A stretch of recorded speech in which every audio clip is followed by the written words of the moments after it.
Total Smith here. Make sure y'all subscribe to my boy Downtown Deuce ASAP. Come on, man. Destination restoration. Destination restoration.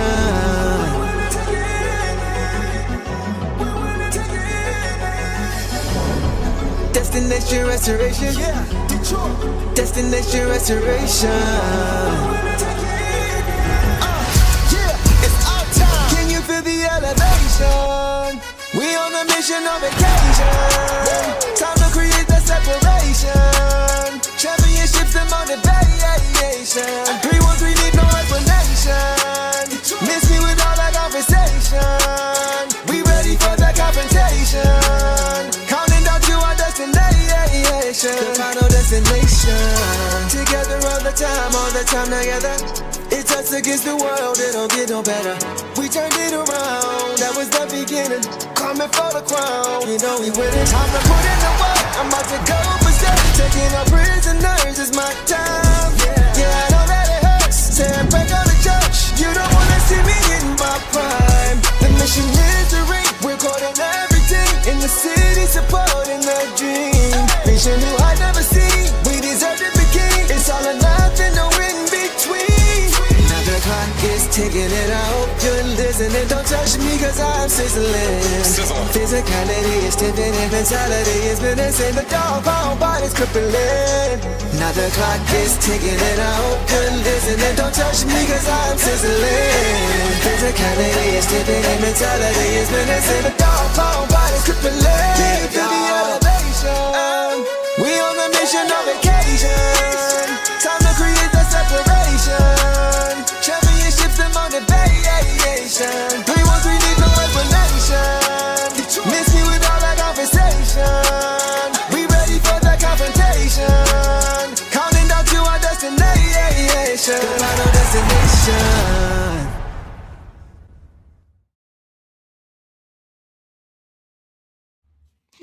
What up, though, everybody? Welcome back to another episode of the Downtown Deuce Show with the boss. Happy New Year, everybody. We are officially in 2026. Hope you guys had a great holiday and hope you guys are ready for another great year, calendar year of Pistons basketball. As much fun as last year was, I do think we are going to have more fun this year, but it didn't get out to a great start tonight. Boss, how you feeling? Yeah, well, again, like Du said, Happy New Year, everybody. I was just hoping to start the new year off with a win, but now we have nowhere to go but up. So, frustrating loss. I think there were a few mistakes that we made. Miami wasn't that clean either, but they just were able to overcome their mistakes as well. Yeah. Always a team that is just tough to win. I think one of Johnny Kane said, like, the last 9 games, the road team has won 8 of them when we face them. Really? Yeah. I missed that. Wow. Like yeah. Maybe not 9, maybe out of like 10 or 11, but 8 of the times it's majority the road team and they just always give us trouble. This was the almost 4th game in a row that we've lost to them, or no, I'm sorry, 5th game in a row that the game was determined by 1 score. This time it was determined by 4 points. It was 2 scores, but just a bummer. There are a lot of things we can point to. There's a lot of things I liked. It wasn't like we just lay down and let them, run over us like the Lakers did for us the other day. Yeah. But there were a lot of things that definitely helped contribute to our loss tonight, and it just didn't seem like that. So that's where I'm at with it. Trying not to get too bummed out. I was hoping we'd extend our lead over the Knicks after they lost to the Spurs last night. Right. But no worries. We're still a game and a half over the Knicks, the same way we were a game and a half over the Knicks from the point we took control of the East and went in the first place. So we're right in the same spot where we were when it came to the Knicks and those teams. So M_EO says that was not Detroit basketball. Yeah, it wasn't tonight, man. We're gonna get to why we think that was the case. But before we do that, chat, we want to shout you guys out. We see you guys here. Devin, what's up, man? Appreciate you showing love as always. I got a chance to meet Devin not too long ago at a Pistons game at LCA. So shout out to you, man. Mm-hmm. For sure. Sean says 2026. Everybody, we are officially in the new year. So, guys, let's go ahead and get to this game. Claire, we see happy New Year to you as well. Can I do my PSA real quick? Yeah. Oh, yeah, absolutely. Yeah, get into your PSA, boss. It's the last day, guys. You guys have been amazing with the donations, the super chats to send 50% to the Holland Group Foundation. It's been fantastic. Such a great run. Tonight's the last night of it. As we go into the new year, we'll probably do some other campaigns for some other charities in the future. But for sure. Thank you so much, guys, for contributing, and we'll shout you all out. But tonight is the last night. If you do want to make a super chat or a donation separately, and the link, just let me know so that we can include you in the shout out, because you definitely deserve it. So absolutely. So you guys all get your flowers. Appreciate y'all, man. Y'all have been great. So boss, the Pistons 5-game road trip is officially behind them. And they were back home for this one against the Heat. Was probably nice for these guys to be back in their own beds and just to have that familiarity again, right? And that was a good thing, but they just didn't have the same pop that we're used to seeing them have, and that's why they fell short in their return home, losing to the Heat tonight, 118-112, to drop to 25-9, boss, on the regular season. As far as the injury report, guys, we were missing Tobias Harris. He was out with his left hip sprain that he sustained last game, and Karis LeVert missed his second straight game with knee inflammation, boss. So without further ado, let's go ahead and get into some initial thoughts. And guys, we will try our best to get to your comments. Like Boss mentioned earlier, if you want to show some love with a super chat, make sure you hit us. If not, we will do the best that we can to get to you guys' comments individually going forward. So I see some of these comments about guys who who you like, who you didn't like tonight, and we'll get to all that. Before we do, boss, let's go ahead and get to some initial thoughts you have from tonight's game. What did you see coming into this game? Well, so we did start it off with the 2 big lineup, which was exciting because we were talking about whether he would go 2 big, or I was thinking maybe put it in Ron and shift the star to the 4. I thought JB might be a little bit more experimental with it, but I'm glad that he went with the 2 big. It just started, pretty equal, and then we pulled ahead a little bit, and then they pulled ahead a lot. Didn't really catch up. We got close a few times. My thoughts were just that, that was just not a fun game like it has been, Yeah. It's just a bummer to lose again at home on New Year's Day with the packed house. So that's more where I'm at. My initial thoughts was, I'm just fun for these guys, and I'm just going to hope that they, I know that they're going to take it to heart and not want it to happen more. Yeah. Today, I will say, I know that both Tobias and LeVert get their fair share of criticism. And who's to say what could have happened? But LeVert, I think, has played consistent defense, and Tobias has brought consistent offense. And both of those things could have been helpful tonight. But so I think that we missed them a little bit. But then some of our guys really did step up. Some other guys, we'll get to them, like B-Ball, Paul, and Sass. Yeah, for sure. I do like what DMG said here. Do not press the panic button after this game. Of course. Right, it's just one game. Wasn't a good game. Hit 10 losses. Yeah, we're still under double-digit losses. That's almost 35 games. Yeah, so that's a good thing. Yeah, absolutely. So we're not going to panic, but we are going to point out what we saw and what we didn't see, what we're used to seeing, right, normally from our team. So for me, boss, I was hoping that the Pistons would have a rejuvenated spirit, just being back home off the road trip. But it wasn't to the level that we're used to seeing it for our Pistons team. They just seemed sluggish tonight. It didn't seem like they had their legs. And it seemed like they had a hangover for me after this game. Because, coming back home, the body clock is off. It was tough for us. Just the last game, we were up to 3 a.m, something like that crazy. So, so it had to be tough for them as well, as far as just coming home and having that jet lag a little bit and just body clock thrown off a little bit. Yeah, and also we, they mentioned in the broadcast that JB didn't do really a practice. They just did a walkthrough, just trying to, they probably just thought that was what was best. And, we really saw it in the first. And then I even told you, that felt like a warm up period, and we can come back from this. I feel like we haven't been down by that much in a while. So to come back the way we did was cool. But of course, we want to win the games and not get into those deficits. So you can't really blame it. I mean, these guys most of these guys have been in the league for a few years, so they're used to road trips. They're used to coming back. So it's not necessarily an excuse, but it could be an explanation to why they felt a little off. Now, you made a good point. We haven't been down this type of deficit for this long of the game. We didn't feel like we were really in control for this game for much of it. And it was, for me, it was just the energy. You could even hear Coach early and often in this game, boss, saying push after every Miami Heat missed shot or turnover. You could just see him doing like with his arm, like when they get the rebound, like, come on, let's go. And guys still weren't able to they weren't really sprinting. They were kind of just like, all right, coach is saying, let's go. We got to move. But it wasn't the same type of urgency after missed shots and turnovers that we usually see, at least not consistently for me. And because of it, they got a taste of their own medicine tonight. As far as with what the Heat were doing. The Pistons were really careless with the basketball. Really and they allowed the Heat, the thing is the Heat, they like to run too. You know what I mean? They make you pay too. So, and it's interesting. I want to give the Heat some credit here because the last time these two teams played, the Pistons had a bigger advantage in transition points, but from jump, they did not. I think the Heat had like a 14-2 advantage in transition. So I do want to give the Heat credit for improving that because they have gotten better with that since the last time. It was obvious we were better at doing that last time. But tonight, the Heat have improved on that. So the Pistons got to do a better job taking care of the basketball and getting back on D, boss. Yeah, they had, and the Heat had their fair share of turnovers as well, but they were just able to really score off of ours. Right.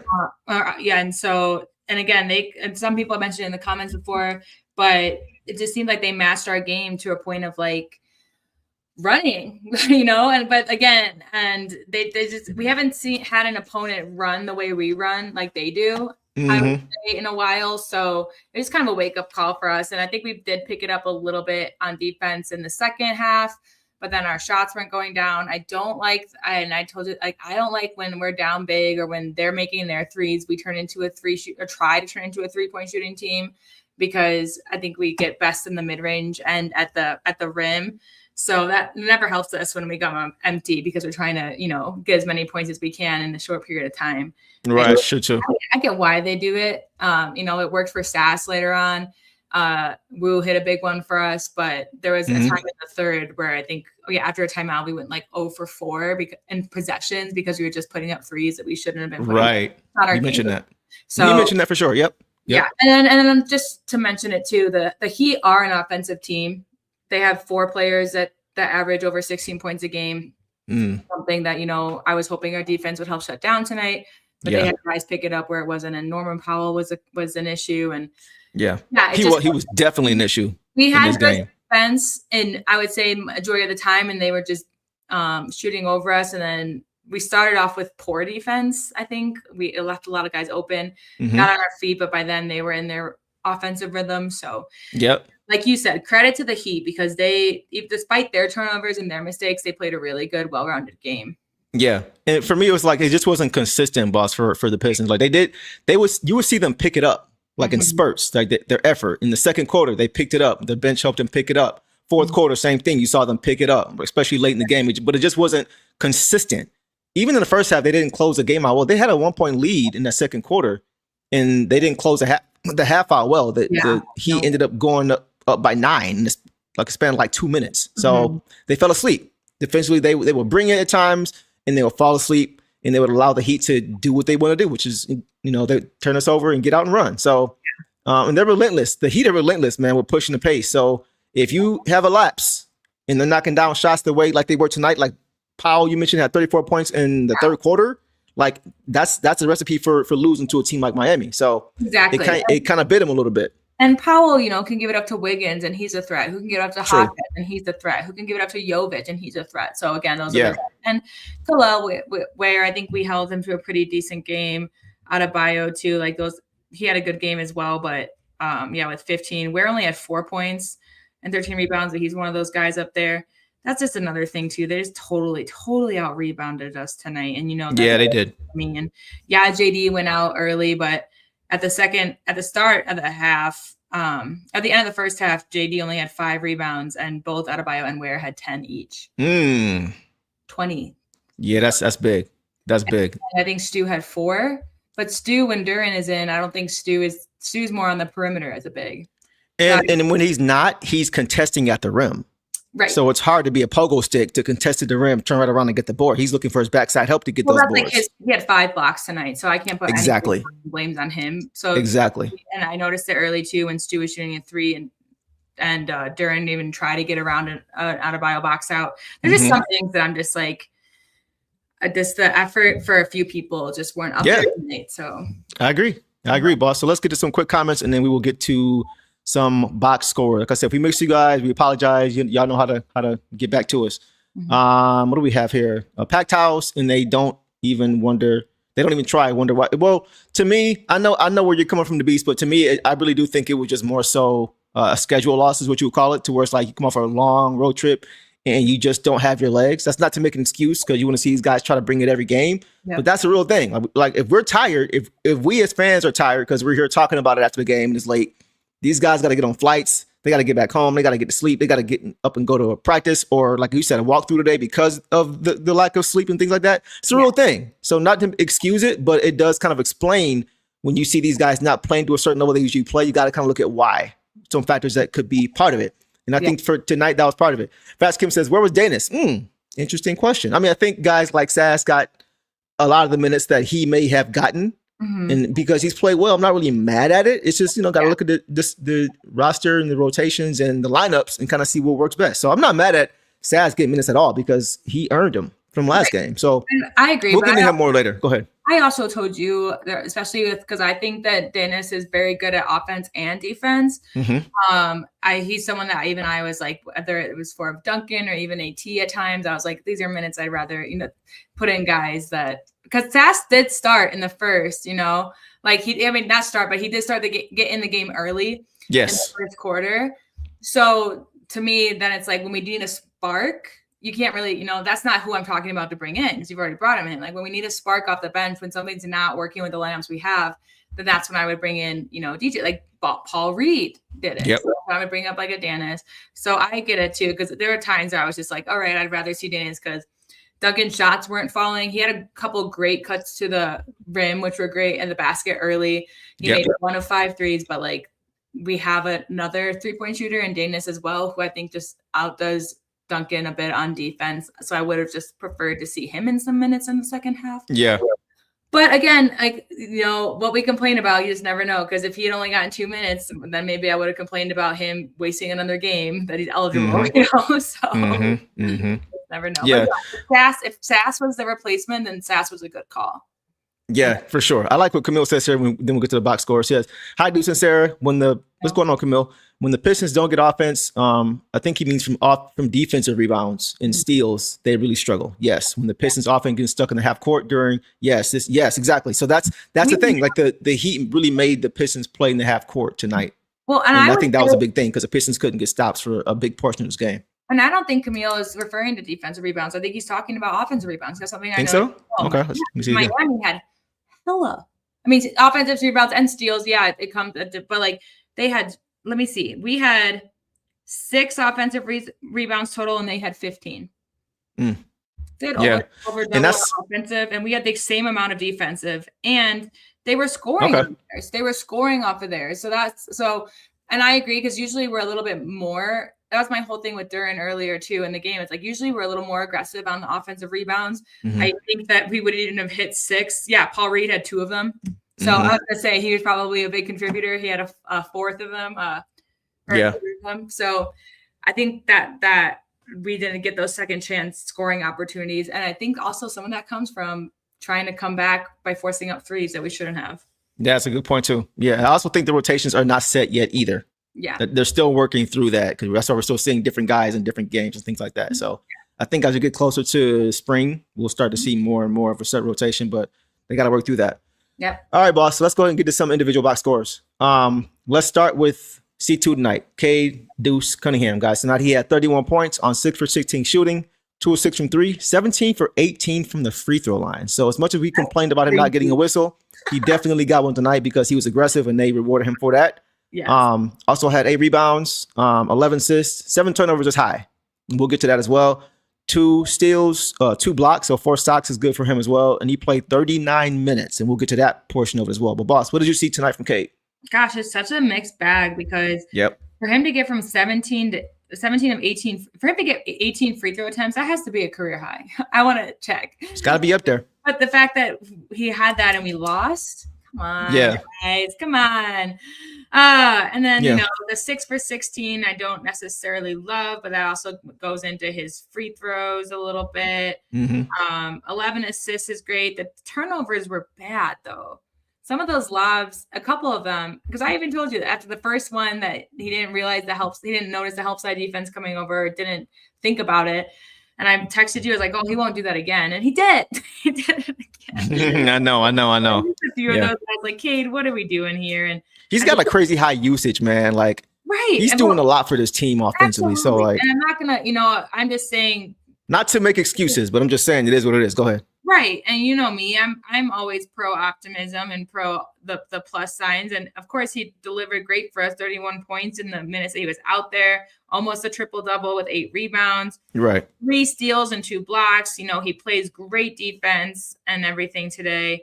But just certain things just did not. And he had 7 defensive rebounds. Fouls. So NBA.com gave him 3 steals and 2 blocks. Yeah, 3 steals and the box score. Okay. Yeah, ESPN has him at 2. Okay. But no complaints about Cade Cunningham. He knocked away the ball under the basket, leading to a jump ball. He caused a turnover on Davion Mitchell. Like, did great things off of defense as well. And then just the turnovers were really costly for us tonight because a lot of them came at important times. Mm-hmm. Yeah. Mark Royal says Cade turned the ball over 2 times in a row and had a bad turnover trying to inbound the ball. I don't think that was him though on the inbound, unless I'm thinking of a different play. I think that was the one from Asar. He may be talking about the end of the game. Asar was the one 2 Cade. 2 Cade, yeah. But I do think a big part of it too, Boss, is as far as turnovers, we got to get him off ball more. We talked about that as far as maybe him shooting even a higher percentage if he gets more off ball. We mentioned last show, somebody mentioned that. So I do think we're going to try to get him off ball more too, which a guy like Sasser could help at times with that. So go ahead. That was the first score of the game. We got him in the post. Yeah, in the post. Had a little Davion Mitchell on him. I thought that was going to be a theme for this game, actually, as far as trying to do, because that's happened last game against the Heat. I think what happens is that theme gets quickly erased when things aren't working. When things are working, they're like, okay, well, Cade can be trusted. Like, let's put Cade back in charge because we got to get back into it or whatever. So I think that's the only reason it didn't become a theme, is because Miami had their leads at times that we needed Cade to be in control. Yeah, that's true. That's true. What I saw from Cade too, like, he didn't play his best game like you mentioned. I thought it was pretty good overall. In the first half, he really kept us afloat. Yeah. He had 17 first half points that led the team by far. And it was a struggle early in this game. But his usage, man, I know I said it already, but his usage is really high. The more you got the ball in your hands, the more you're going to turn it over. Now, he was careless with the basketball, and he can't be as careless as he was despite the usage, right? You still got to take care of the basketball. He has to get better with that for sure. Go ahead. He had an inbound earlier to Sass. I think that was either the third or the fourth, I believe. Okay. I think I vaguely remember that one. But I've always said, boss, anything over 35, 36 for him minutes wise is when he starts to get gassed. And I always say, whenever you see him playing defense with his hands and with silly fouls with his hands swiping instead of moving his feet like he's in handcuffs, that's how you know he's getting tired, because it's a lot harder to move your feet than it is to swipe with your hands, especially when you're tired. So I do think the 39 minutes for him is a bit high, and I would like to see Dennis Jenkins play more to get him an opportunity to be another point guard to set the offense up. Even with Sasser still playing, I still think it's still too many minutes for Cade. Well, Cade, that's exactly, because Sass did come in for Cade as the backup PG, but then in the second half, because Sass was also hot, they kept him in with Cade. So it's like that also works, but then who's your backup PG? It should be Dennis Jenkins. But I think we just talked about last game how Cade got a good rest. Yeah, right. And he just really wasn't able to get that tonight. And even in the end of the second, he came in for the last possession off the timeout because we just couldn't keep it, we couldn't keep it, keep ahead or keep it close. Right. Keep it close. Yeah. Exactly. So, I think that was some of the biggest things with Cade. I think mentally and physically, he was a little bit gassed, especially when they started double teaming again late in the game. So, we'll get to that too. It's crazy to see Cade without viable options. I think the options are there, but now it's just figuring out again where they go. And like Tobias and Levert are hurt, and they, some people, they have their opinions about them. But that also just changes rotations, So it's just something that they have to, not only are we just trying to figure out our rotations with a fully healthy team, but then when 2 other guys go out, you have to consider that as well. Yeah, and DMG said, this is what we talked about earlier, boss. He says, I don't know about Danis and Sass. I don't even mean together, because I agree. I think that's too small of a backcourt. I just want to see Danis give more opportunity whenever Cade is not. So Cade doesn't have to play 35 minutes. If that means you have Danis with Jaden, okay, cool. But so I agree with that, because I think that's kind of a small backcourt. But I do want to see Cade get off ball and just sit down more, so he's not playing so much. And that's kind of where I see Danis Jenkins coming in. So I can see that, but there were times where I think that Danis could have been beneficial on the court instead of Duncan. Like, I think that it was a small. We have the dog pound guys out there, when we have guys like Wu and Stu and Ron on the court. I think we're okay to go small for a few minutes, depending on the opposition. I can't tell you if it's tonight, but Danis and Sass already have a rapport since they grew up together. So right. It would be fun to see them, but it would have to be against, and certain lineups. We talked about it. We talked about the small backcourt. So against certain lineups, it could really, look nice. Yeah, for sure. For sure. By the way, James says 100 watching and only 5 likes. Show some New Year love. Come on, show us some love. No, we're just playing. But yeah, that's all I got for Cade, boss. I just want to see those minutes get down a little bit. I think as the minutes decrease when they get into the 30s, you'll see those turnovers kind of drop as well. So I think those two things are kind of connected.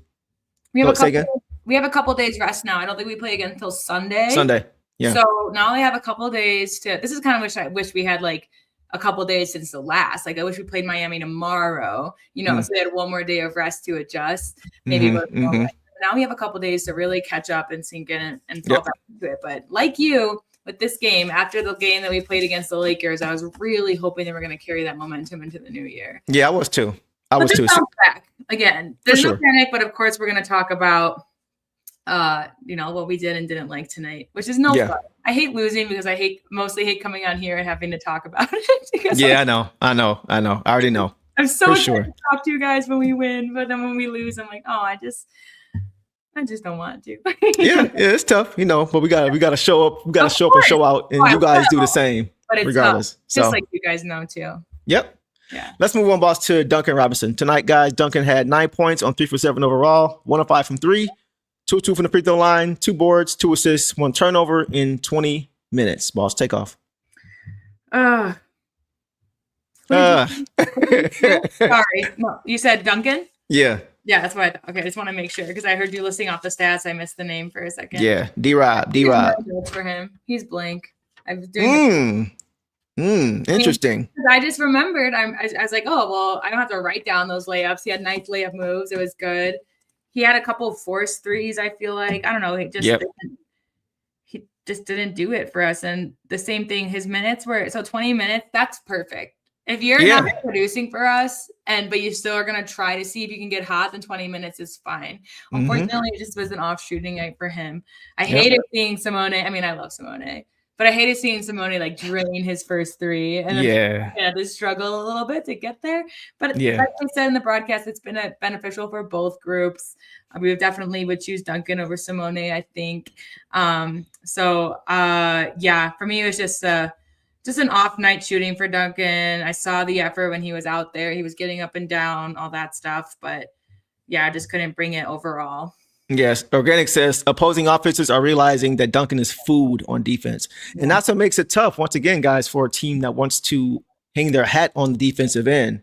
I feel like at times, like I've always said, if his shot is not falling, then it's hard for him to really be impactful in a positive way on the court, right? And so again tonight, he shot 1 of 5 from 3, right? So it's just like if his shot your shot's not always going to be there. So if it's not, how are you impacting? And once again, that's why you have no notes, because it's like his shot wasn't falling, and then defensively you don't really get much, and teams are trying to hunt him out. And when that happens, it really compromises your defense. So he started off great. I felt like he got off to a good start. He knocked down the 3 ball.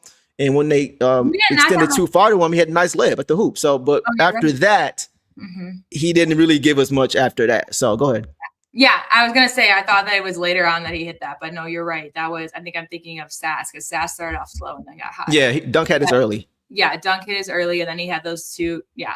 But again, what I like most about this is that he didn't go above 20 minutes, because that was our complaint in the past. Because if he's in and not hitting, then why is he in? So I'll leave it there. It was just not he's in a little bit of a slump these past 3 games. Duncan. Yeah, I mean, shooting the ball, but I think defensively, it's always going to be something that you have to worry about. Right. And so that's kind of why I would like to have somebody else at that starting spot, so you can have that consistency defensively, just to get off to good starts, despite how you're shooting the basketball, and not have to be reliant on you being impactful if you're shooting the basketball well.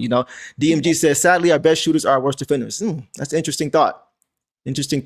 I don't think J.I. is one of our worst defenders, and I think he's one of our best shooters this year. But I think he's maybe referring to Tobias maybe in Duncan. Let us know who you're referring to. I think he's probably referring to.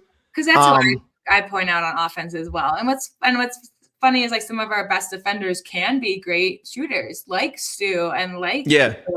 You know, Stu and Rue, that rhymes. I didn't realize that. Stu and Rue. Don't have to play the game by. But you're gonna put in your next song. But they are two guys that, you know, they almost had a little bit better 3-point shooting tonight than Duncan, but we rely on them because those are guys, you know. So it's just curious. And again, like I've talked about, like Wu and Danis and guys, those are definitely two-way players. Yep. So that's where it comes down to is like I think I would have had more complaints if Duncan had 25 instead of 20 minutes. But I can't really complain about tonight because I think he was given plenty of opportunities to get hot on offense. He was going to be abused on defense, which he is, but he still puts in the effort. He still gets back. That's what I appreciate from him because you got guys like Luka who won't do that and still be good scorers. But but Luka's giving you like buckets though, so it's a little bit different because at least he's giving you something. I mean, we can talk about that any night, but at least you know. Imagine some Duncan Robinson effort from him. That's what JJ Redick should say to him. It's like he'd be great then. Robinson effort on defense and see what happens. You know? He'd be great then. Yeah. But I will say I am ready to look at making a switch at that shooting guard spot, just so that way you have some consistency on the defensive side more so. Maybe that will come. You know, last year THJ was a starter for us because of his 3-point shooting. And I feel like that's kind of what we were stuck in, but maybe that will come as, you know, Stu continues to start for Tobias. Mm-hmm. Yeah. That move. And I still want to see Jaden at that 2 spot. We got Stu in there now. We thought it might be a package deal as far as keeping the lineup balanced as far as the offense. I want to see, so hopefully we get to see that as well. We'll get to that as well. But that's what I'm hoping to see. So we'll leave it there, boss, on Duncan, and we will go to guys. Asar Thompson. I see a lot of Asar Thompson comments in the chat, so we'll get to as many of those as possible. But guys, tonight Asar finished with 12 points on 5 for 8 overall, 2 of 3 from the free throw line, which is solid for him.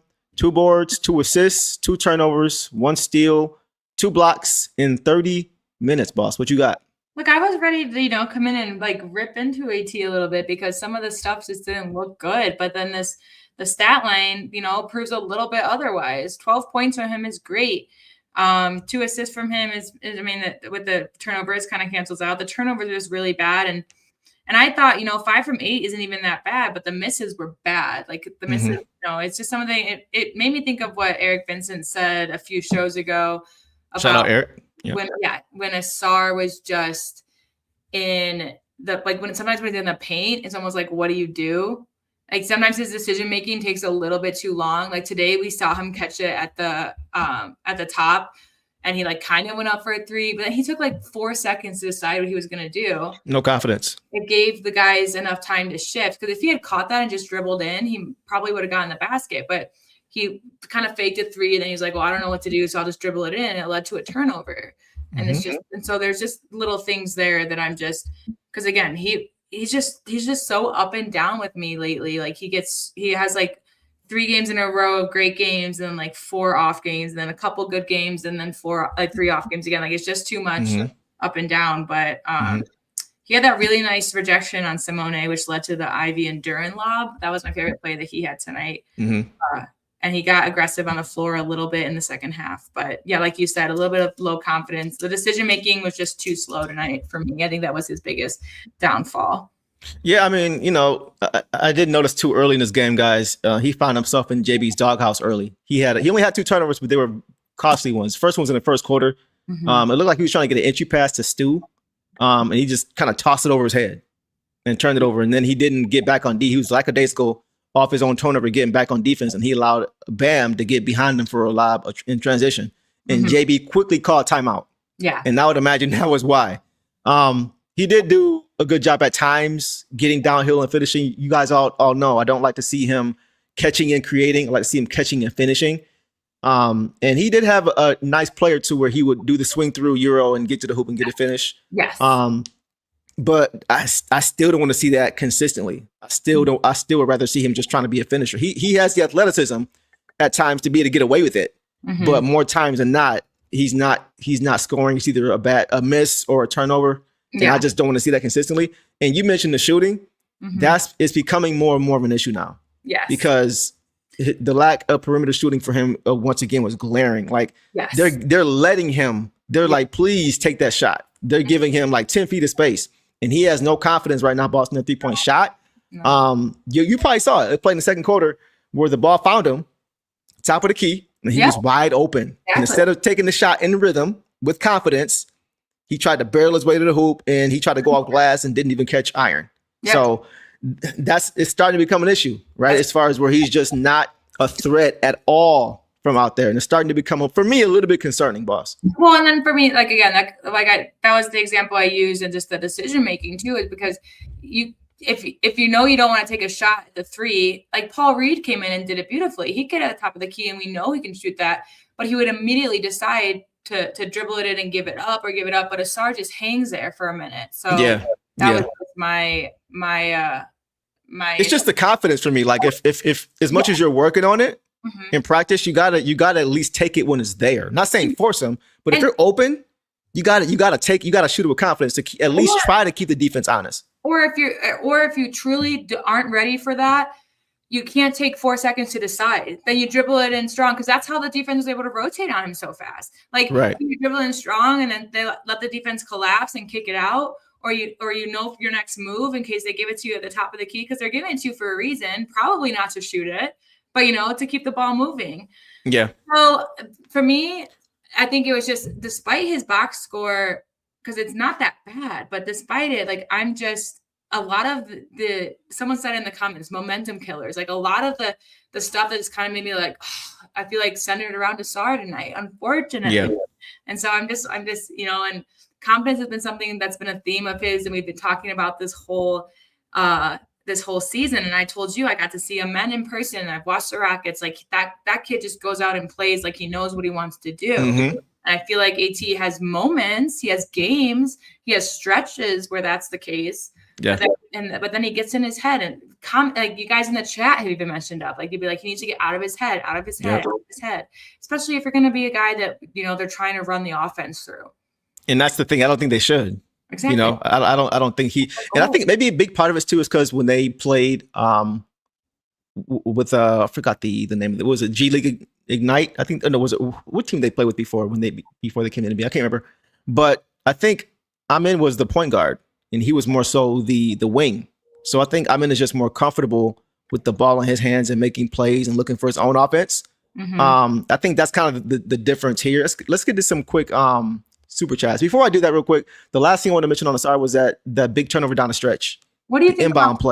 The inbound play was big for me. The turnover. Whoa. They were denying Kate the ball, and he just kind of threw it right to Davion Mitchell. And I'm like, come on, bro. Like, can't have that when you're down 4 points with 30 seconds to go, and you gotta put points on the board. That was a big turnover for me too. I'm just curious about, because I agree, because I think some of our guys tried to get open as well, but we had a timeout. Again, the decision making tonight just wasn't there. What do you think about this? Is it time to move into the second unit? Because you and I have briefly discussed it. We've discussed it not in determination, but we've discussed things about like Ron starting as a defense kind of thing. So to be fair, I want as many two-way players on this team and on the starting lineup as possible. Yeah. Right. That's why I was saying I want Duncan, even though I like what he brings, I would rather have him off the bench. Same with Tobias. I'd rather have him off the bench. Just guys where there's a big gap between the offensive and defensive ability. I'd rather see those guys not start. That's why I want to see a guy more so like Jaden start, right? A guy like Stu, who's shown improved offense to start, improved shooting to start. Yeah, I think it's something to talk about, because especially when you have a guy like Ron Holland, right, who has shown the ability to be able to play both sides of the basketball. He's not quite the defender that Asar is. Last night, though. Yeah, he was against Luka for sure. So I won't say he's quite the defender. Maybe he's close. I think he's a lot closer than many may think. Yeah. But I think it's something to talk about, because at least he's gonna keep the defense more honest offensively. Like, they're not gonna leave him completely open and beg him to shoot the three ball, because he can shoot it with more confidence. What's going on, bro? Go back to that last comment. Rock never stops. What's going on, bro? So I think a lot of Asar's struggles tonight was fatigue. Possibly. Maybe. I don't know, because I feel like a lot of it was just bad decision making. He was just kind of out of control. It's been a theme in the past couple of games for him. Because even when he's pushing the basketball, like I feel like if he was fatigued, he wouldn't be trying to push as much. And he was pushing. Once on one play, he was like, he tried to do something at the rim, like got all turned around and like lost the ball. Yeah. And like it just looked awkward. It didn't look natural. So I don't know. I think it's a question, because when a lot of time Ron has come into the game and played very, very well. Right. And it's been a huge spark for the team. So I think Ron is the more balanced player. Same. On both sides. Right. I think he's a better offensive player. He's not quite the defender, but I think the gap is close and closing. I think the gap is wider on offense in favor of Ron. So I think it's worth having a conversation about for sure. And I think that the closeness is just in terms of being young still and learning. Like we saw him make good decisions against Luka in the second half last game. Agreed. But I do trust, even though it was kind of the opposite last game, I still do trust Asar's decision making on like not to reach in, not to do certain things over Ron, or like, they're not going to take advantage of Asar as much as the offense might take advantage of it, Ron seeing him guard him. But that's the only, otherwise I think he's doing a great job. And again, it's just more about the energy and effort, which Asar gets up and down, but you just really notice it with Ron lately too. Yeah, so, I mean, for sure. I wouldn't be mad. What I'll say is like, if suddenly Ron was starting in place of Asar, I wouldn't be like, what is this? Like, what's going on? Right, exactly. Okay, so yeah. Something to look at. I wouldn't be mad if they tried it. You know what I mean? Right, and that's kind of the key. It's like he's gonna make the defense. He's gonna keep the defense more honest, because he's not. Early last year, boss, one thing I was saying, like, because Ron really struggled from the 3-ball to start last season. There was games where he was really in the beginning stages of developing his jumper and improving it. And I would see stat lines of like, he would go 0 for 4, 0 for 5, but it wasn't 0 for 1. Like, it wasn't like he took one and then was like, I'm not shooting no more. Like, confidence has never been the problem. Even times where I'd be like, all right, Ron, that's enough. Pull back a little bit. You got to pull him back, even when he's not shooting, when he's not hitting them. So the confidence is never a factor. And I think that's the biggest difference, is just the confidence level. Because you see Asar just doesn't have the confidence. Right, get out of it between your ears. So we've seen I do think it's something that is worth having a conversation about. But we'll see. I think it's a good question. I think someone needs to like punch Asar in the face or something to get him angry. Make it mad again. Every time he gets angry or it turns personal, I feel like he's very intentional with his decision. I agree. Rod Never Stop says the Pistons as a whole tonight didn't have it. They got in late last, and we talked about that. Yeah, we just talked about that late last night after a long road trip against a team who had 2-day break. That was a trap game, right? Yeah, they were rested. They were ready. They're a team that we've always struggled with, no matter the talent, even like no matter like Tyler Hero tonight could have been a difference for them. We've played them with Tyler Hero when he's been off. Like, they're like Atlanta and the Hawks for us. Hawks and the Bucks for us. The Bucks, It's just a game. But with Atlanta and Miami, at least it's usually split 50-50 on who takes the game. With the Bucks, it's just usually them. But they're one of those teams that we just have it's always a great matchup. And I do have to say, Miami is like leading the league in scoring right now. They have like over 9 games where they've scored 140 or more. So we did under their, I think their average is over 120. So we kept them under that at least. And even last game, we won last time. We won 138-135. Yeah. So even that was, to your point, even that was a high scoring game as well. They have been kind of popping off with their offense lately. Again, if you had 4 people averaging 16 points or more, that's beautiful. It reminds me, the Pistons in 2004. We had a great defensive team, but you can rely on Tay, you can rely on Rashid, you can rely on Chauncey and Rick and Lindsay. And the bench. Yep. Yeah. So. Yeah, for sure. Let's get to these super chats, Boston, and we will keep it moving. West Lee Snipe says, tough loss to start the year, but Happy New Year. Happy New Year to you, bro. Appreciate the super chat for sure, man. Yeah, it's just one game. We're not going to fret over one game, but it's just something that we do got to keep an eye on as far as just that consistent energy. But like The Rock Never Stops mentioned, this was a game that could be called a trap game because of a perfect storm as far as we're getting in. The team came in late. They were tired. They were fatigued. And the Heat weren't. So that's something to keep in mind. Fargon also says, appreciate you, says, the one benefit of Asar's struggles is that he cannot demand a large contract. That may be the case. Like, you put your GM hat on, but I want to see these guys play well. Exactly. I want to see him play well. That's kind of my focus. Like, I feel like that stuff kind of work itself out over time, but I want to see him play well. Go ahead, boss. Like the Thompson twins definitely don't come off to me as two guys that are worried about their contract and whether they'll play well or not play well, depending on it. Of course, these guys, they have their management, they want money, but those two twins, like, they love to play. Like, they're in it for the game for sure. For sure. So we'll see. I think like a lot of people, we talked about it, boss. But I do agree with the struggles so that he can't, like, again, like. I think a big part, like a lot of people, I think when we first got him and they saw like just the natural raw ability he had and just his ceiling because of how athletic he is, I think a lot of people like prematurely deemed him as a superstar in the making.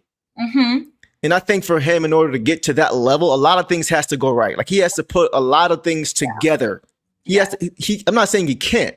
He has the ceiling. It's there. He has a lot of tools. And he's but it's like, can he put that stuff, can he put it all together to get to that point? And it's okay if he doesn't.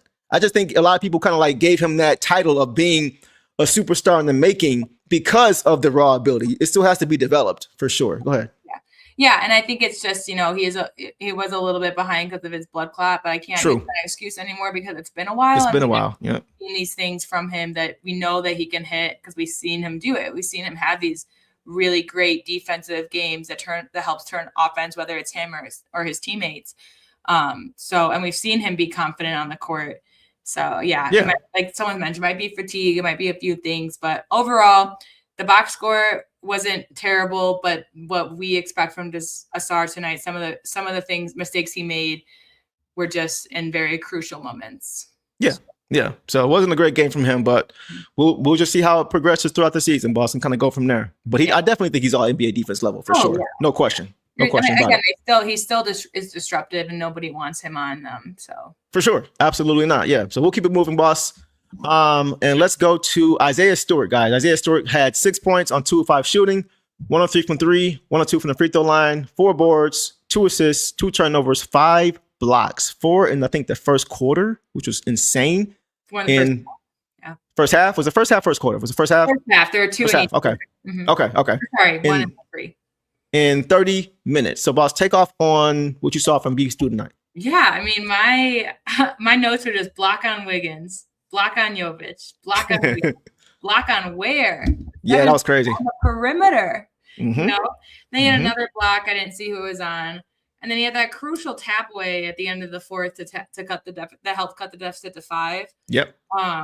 Unfortunately, we just couldn't build off of that. But he was kind of, for me, the opposite of Asar in terms of he made the crucial plays in the right moments. We really needed him to just consistently, not big on rebounding, but that's because when he was under the rim, he was blocking, honestly. Yeah.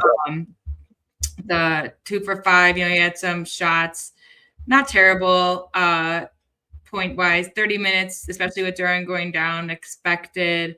Yeah, I think overall, a great game from Stu. I wish we could have gotten him going a little bit more offensively in the paint. Agreed. That goes to me complaining about some of the 3-point shots we should not have been taking just to try to cut the lead. Sometimes it's just we should just cut it in the paint. But 2 for 5 isn't terrible for him. But like coming off of a game that he was 100% on everything, it was just nuts. But yeah, I mean, not two turnovers. Interesting. Did everybody have a turnover tonight? Basically, yeah. Everyone that played had a turnover. That's crazy. Yeah, it just wasn't a great game, man. Like it wasn't just one guy. It was a collective representation of fatigue. I think in this game. That's my least favorite stat of the year. That everyone that played turned it over. Man, yeah, it doesn't happen too often for sure. Yeah, but so I would say Stu definitely made up for it in his blocks and his defense in crucial moments. But that's just, But if you could have got him going a little more offensively, but I mean, Stu doing Stu things. 5 blocks, bro. Like that's insane. That's insane. Ties his career. I was hoping he'd get one more to break it. But that will come in a win at least, hopefully a broken one. So yeah. So we'll see. The Rock Never Stops coming back says, appreciate the super chat. Says, Happy New Year, y'all. Happy New Year, bro. My New Year's gift is Marcus Sasser cementing his place in the rotation. He will be a constant game changer for us. He's gotten minutes in back-to-back games, and he has produced for us offensively. So I think that is something that we we'll definitely see more of. And we will get to that more when we get to him in the box score. So I appreciate that comment, bro. Stay tapped in. We will get to him for sure. As far as what I saw from Stu, yeah, I think I would have liked to see him get involved more offensively. Yeah. But I felt like his presence on the defensive end was so important, and that's who we want to be. That I wasn't too mad at it. I think it was one of those deceiving games again, box score deceiving games again, where he doesn't score a ton of points, and we all say if you're not scoring and you're playing a lot of minutes, you have to at least be impacting positively on the other end. Yes. And he did that. Yep. I thought he did a really good job. But you mentioned the blocks. There were so many times where he wasn't blocking shots, but he was altering shots and making guys think twice about taking shots. And even when they would shoot him, Bam Adebayo struggled when Stu was guarding him. Yeah. A lot of his shots were bad misses because Stu was quick enough and he's strong enough to stay in front without. And early in this, most of Stu's fouls, guys, come from help. Yeah. When it's straight up, he's not really fouling guys. It's because he's trying to come over and help, and he's trying to block a shot, and nobody's there to back him up. And now he's got to try to defend two guys at one time. That's when most of his fouls happen. That's why he gets so annoyed when he plays great D and they get the offensive board, because he has to guard two guys at times. And when JD went down, I know even before, because JD didn't play his greatest game either. But we saw a lot of fouls with Stu when he was the only big in the game. Before they brought Paul Reed in, and he was him with maybe Javante or Ron, no other true big in the game. That's when you see him getting a lot of his fouls, because he's got a lot on his plate defensively in those moments. Yeah. And I think I would say that, I'd also argue, 2 of his 4 fouls were offensive screens, which. Yeah, they were. That's a good point. Good point. Really, but that's, I've gotten so used to being called for that. And I just haven't really noticed if it is because the guy he's screening for takes off too early, or if Stu is just, trying to get in front a little bit tougher. He is a big guy. Obviously, you don't want to run into Stu. So I think it's probably split. But I agree. And he had that one block on Wiggins, his second one on Wiggins. That was his third block total, second on Wiggins, that he wasn't even back in set. And he just happened to get up and but again, that's where if there was no one behind him. So if he had missed that block and Wiggins didn't score, I know that Jovic was under there. He needs the help. Yes, there. Exactly. Too. So I agree with you and that he just wants to stop the play and make that's when he'll foul and things. But other than his most defensive fouls are definitely in that. Otherwise, I would say fouls come from offensive screens. When he's guarding straight up, he doesn't get in foul trouble. No. You don't see that. You see a lot of forced bad misses. Yeah. Bam Adebayo had some bad misses tonight when Stu was guarding him. And I brought it up early. It was the first play that I appreciated about the 2 big lineup was that Duran was on Adebayo and he cut over to help double Powell, I believe. And it worked, and Powell gave it up, and he gave it up to Adebayo, who was wide open in the lane. But guess who was ready to defend him? Stu. And that was when Adebayo shot it right in front of the basket, but tried to shoot it over a potential Stu block, and it went up hard and came back. So that was the benefit of the 2 big lineup. But again, also just Stu's presence. And he, like you said, he doesn't necessarily have to block, but he makes guys have to shoot over him, which we've seen in a couple games. I think in the last game too, who was it? Was it Vanderbilt or someone shot a crazy high arcing shot to get it over Stu? So again, he's not a 7-footer, guys. So I was going to get to that real quick. Fats Kim, one time for The Rock Never Stops. Make sure you guys go follow him or subscribe to him on YouTube. He's got great content on YouTube. The Rock Never Stops. Make sure you guys go check him out. He's always showing love here, and he knows his basketball. So make sure y'all go check my man out. At some point, we're going to have him on the show to talk Pistons with us. As far as Stu too, I thought he was really great in transition, getting back defensively. You mentioned how Duncan tried to. Stu did the same thing. It was so many times the Heat would try to run, sometimes off of makes, and they tried to get the ball ahead, and Stu will be the one sprinting back, knocking shots away. Right? He just was not allowing that to happen, and I thought that was really good to see. And the blocks came from everywhere, boss. It wasn't just him denying somebody trying to dunk on him. Like you mentioned, him blocking Kel'el Ware from the perimeter. Kel'el Ware is 7 feet. And it's not easy to run out to him and block his shot when you're 6'8" without fouling. But that's what Stu does. He gets it done from everywhere defensively. That's why he's a true DPOY player, because he gets it done all over the course, not just in the paint. Like a guy like Mutombo, who was really good in the paint. He's more than that. He can get it. He's more of a Ben Wallace in the fact that he can guard in perimeter and block shots there and get steals there and also deny you in the paint. That's why I think he has the ability to win that award, because he gets it done everywhere. Yeah, absolutely. Yeah. I mean, again, just like you said, what he didn't contribute on one end, he definitely made 4 up on the other. And I think, Agreed.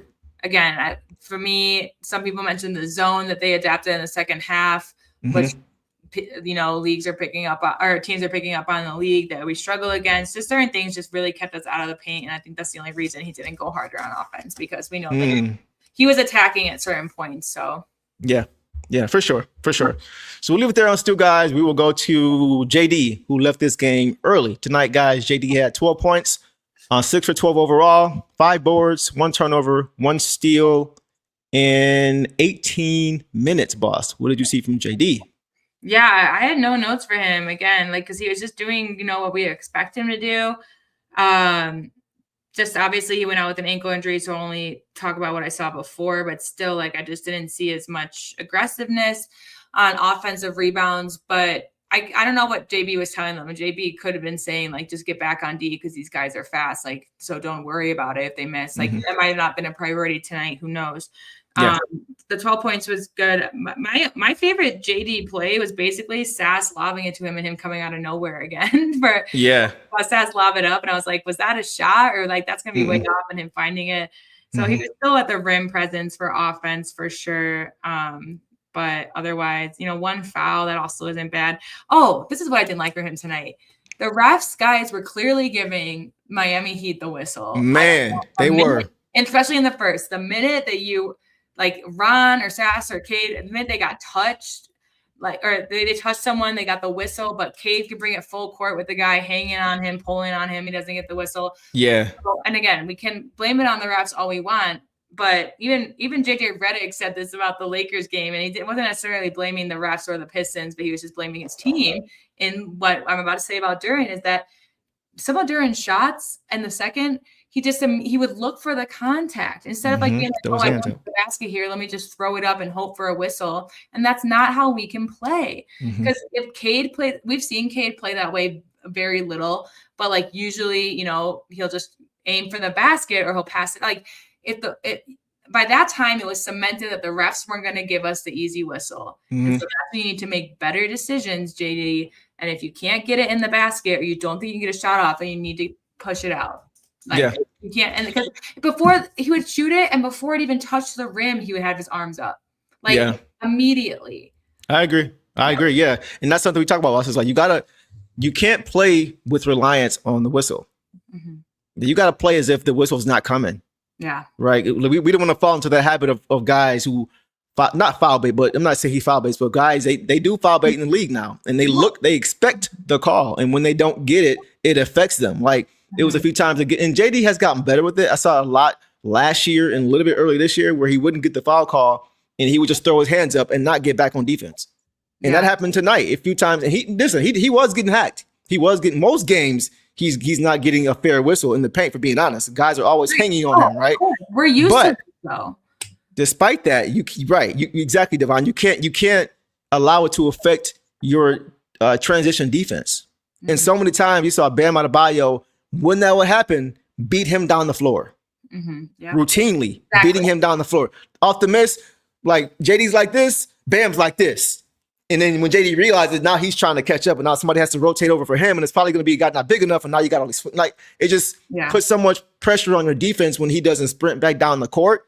So he's getting fouled, but I mean, it's not going to change just because you're complaining about it and you're throwing your hands up. You got to keep playing. You got to play through it and get back on defense. So that was the biggest thing I think I saw with him tonight, as far as just staying locked in on that end. It's the Detroit versus everybody is a model for a reason, and it's what we use. So if you're going to adapt that, then you have to understand that has to be in your head.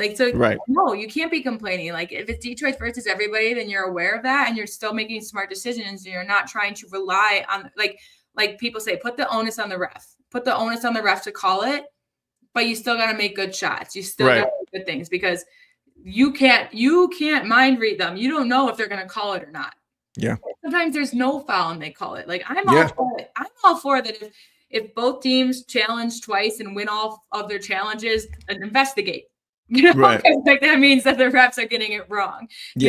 But I just did not like that from him tonight. It was just too much complaining, and I think it's valid when we aren't getting the calls, but then this has always been the story with us.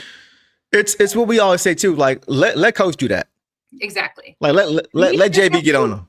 And it's not like he doesn't. Like he's willing to. He does it every game. You know what I mean? So let him worry about that, and you just focus on the game. I think that's one of the great things about Coach is that he tries to allow you to focus on just the game.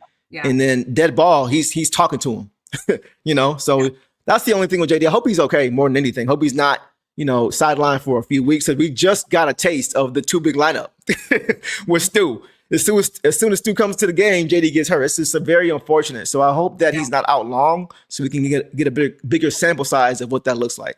Yeah, I agree. And I hope he's not out long, but at least, you know, when we'll get to him, we can fully rely on B-Ball Paul to take over that role. Right. But, which we'll get to. Talking about, we should have seen him earlier. If you're going to run this too big lineup, can't run the too big and then stack them. Like, no, you got to run the too big and then let a third big come in to help out so that you are resting, you know? Yeah. I feel like whoever sits down first between Stu and JD, just let B-Ball Paul come. Like I think he should get all the minutes that those guys don't have. Personally, I think he's good enough, and I think he just kind of continues what he's an extension of what we want to do when he comes to the game.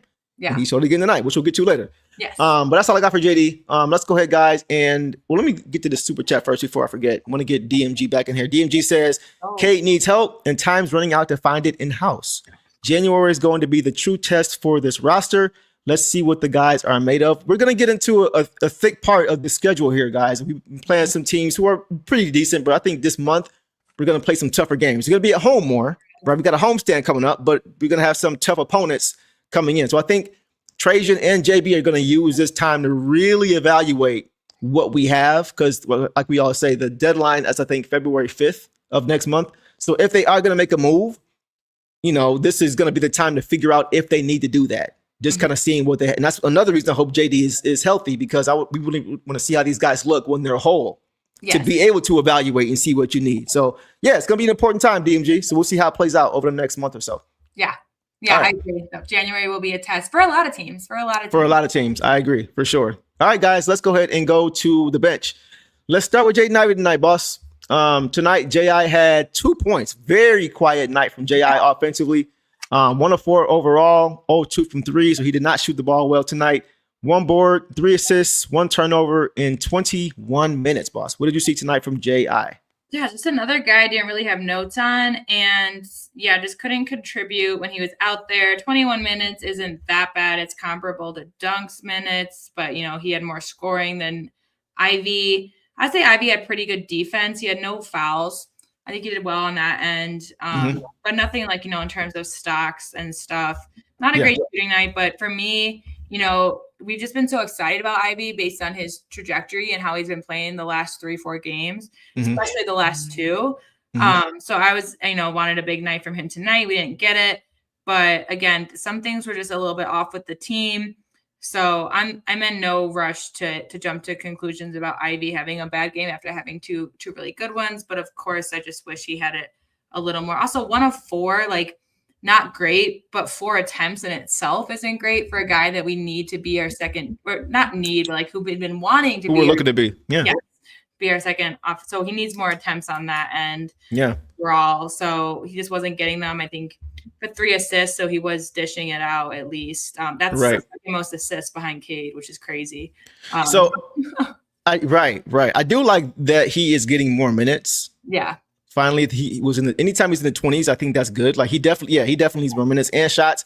I want to see more action ran from him, more actions offensively, more plays ran for him.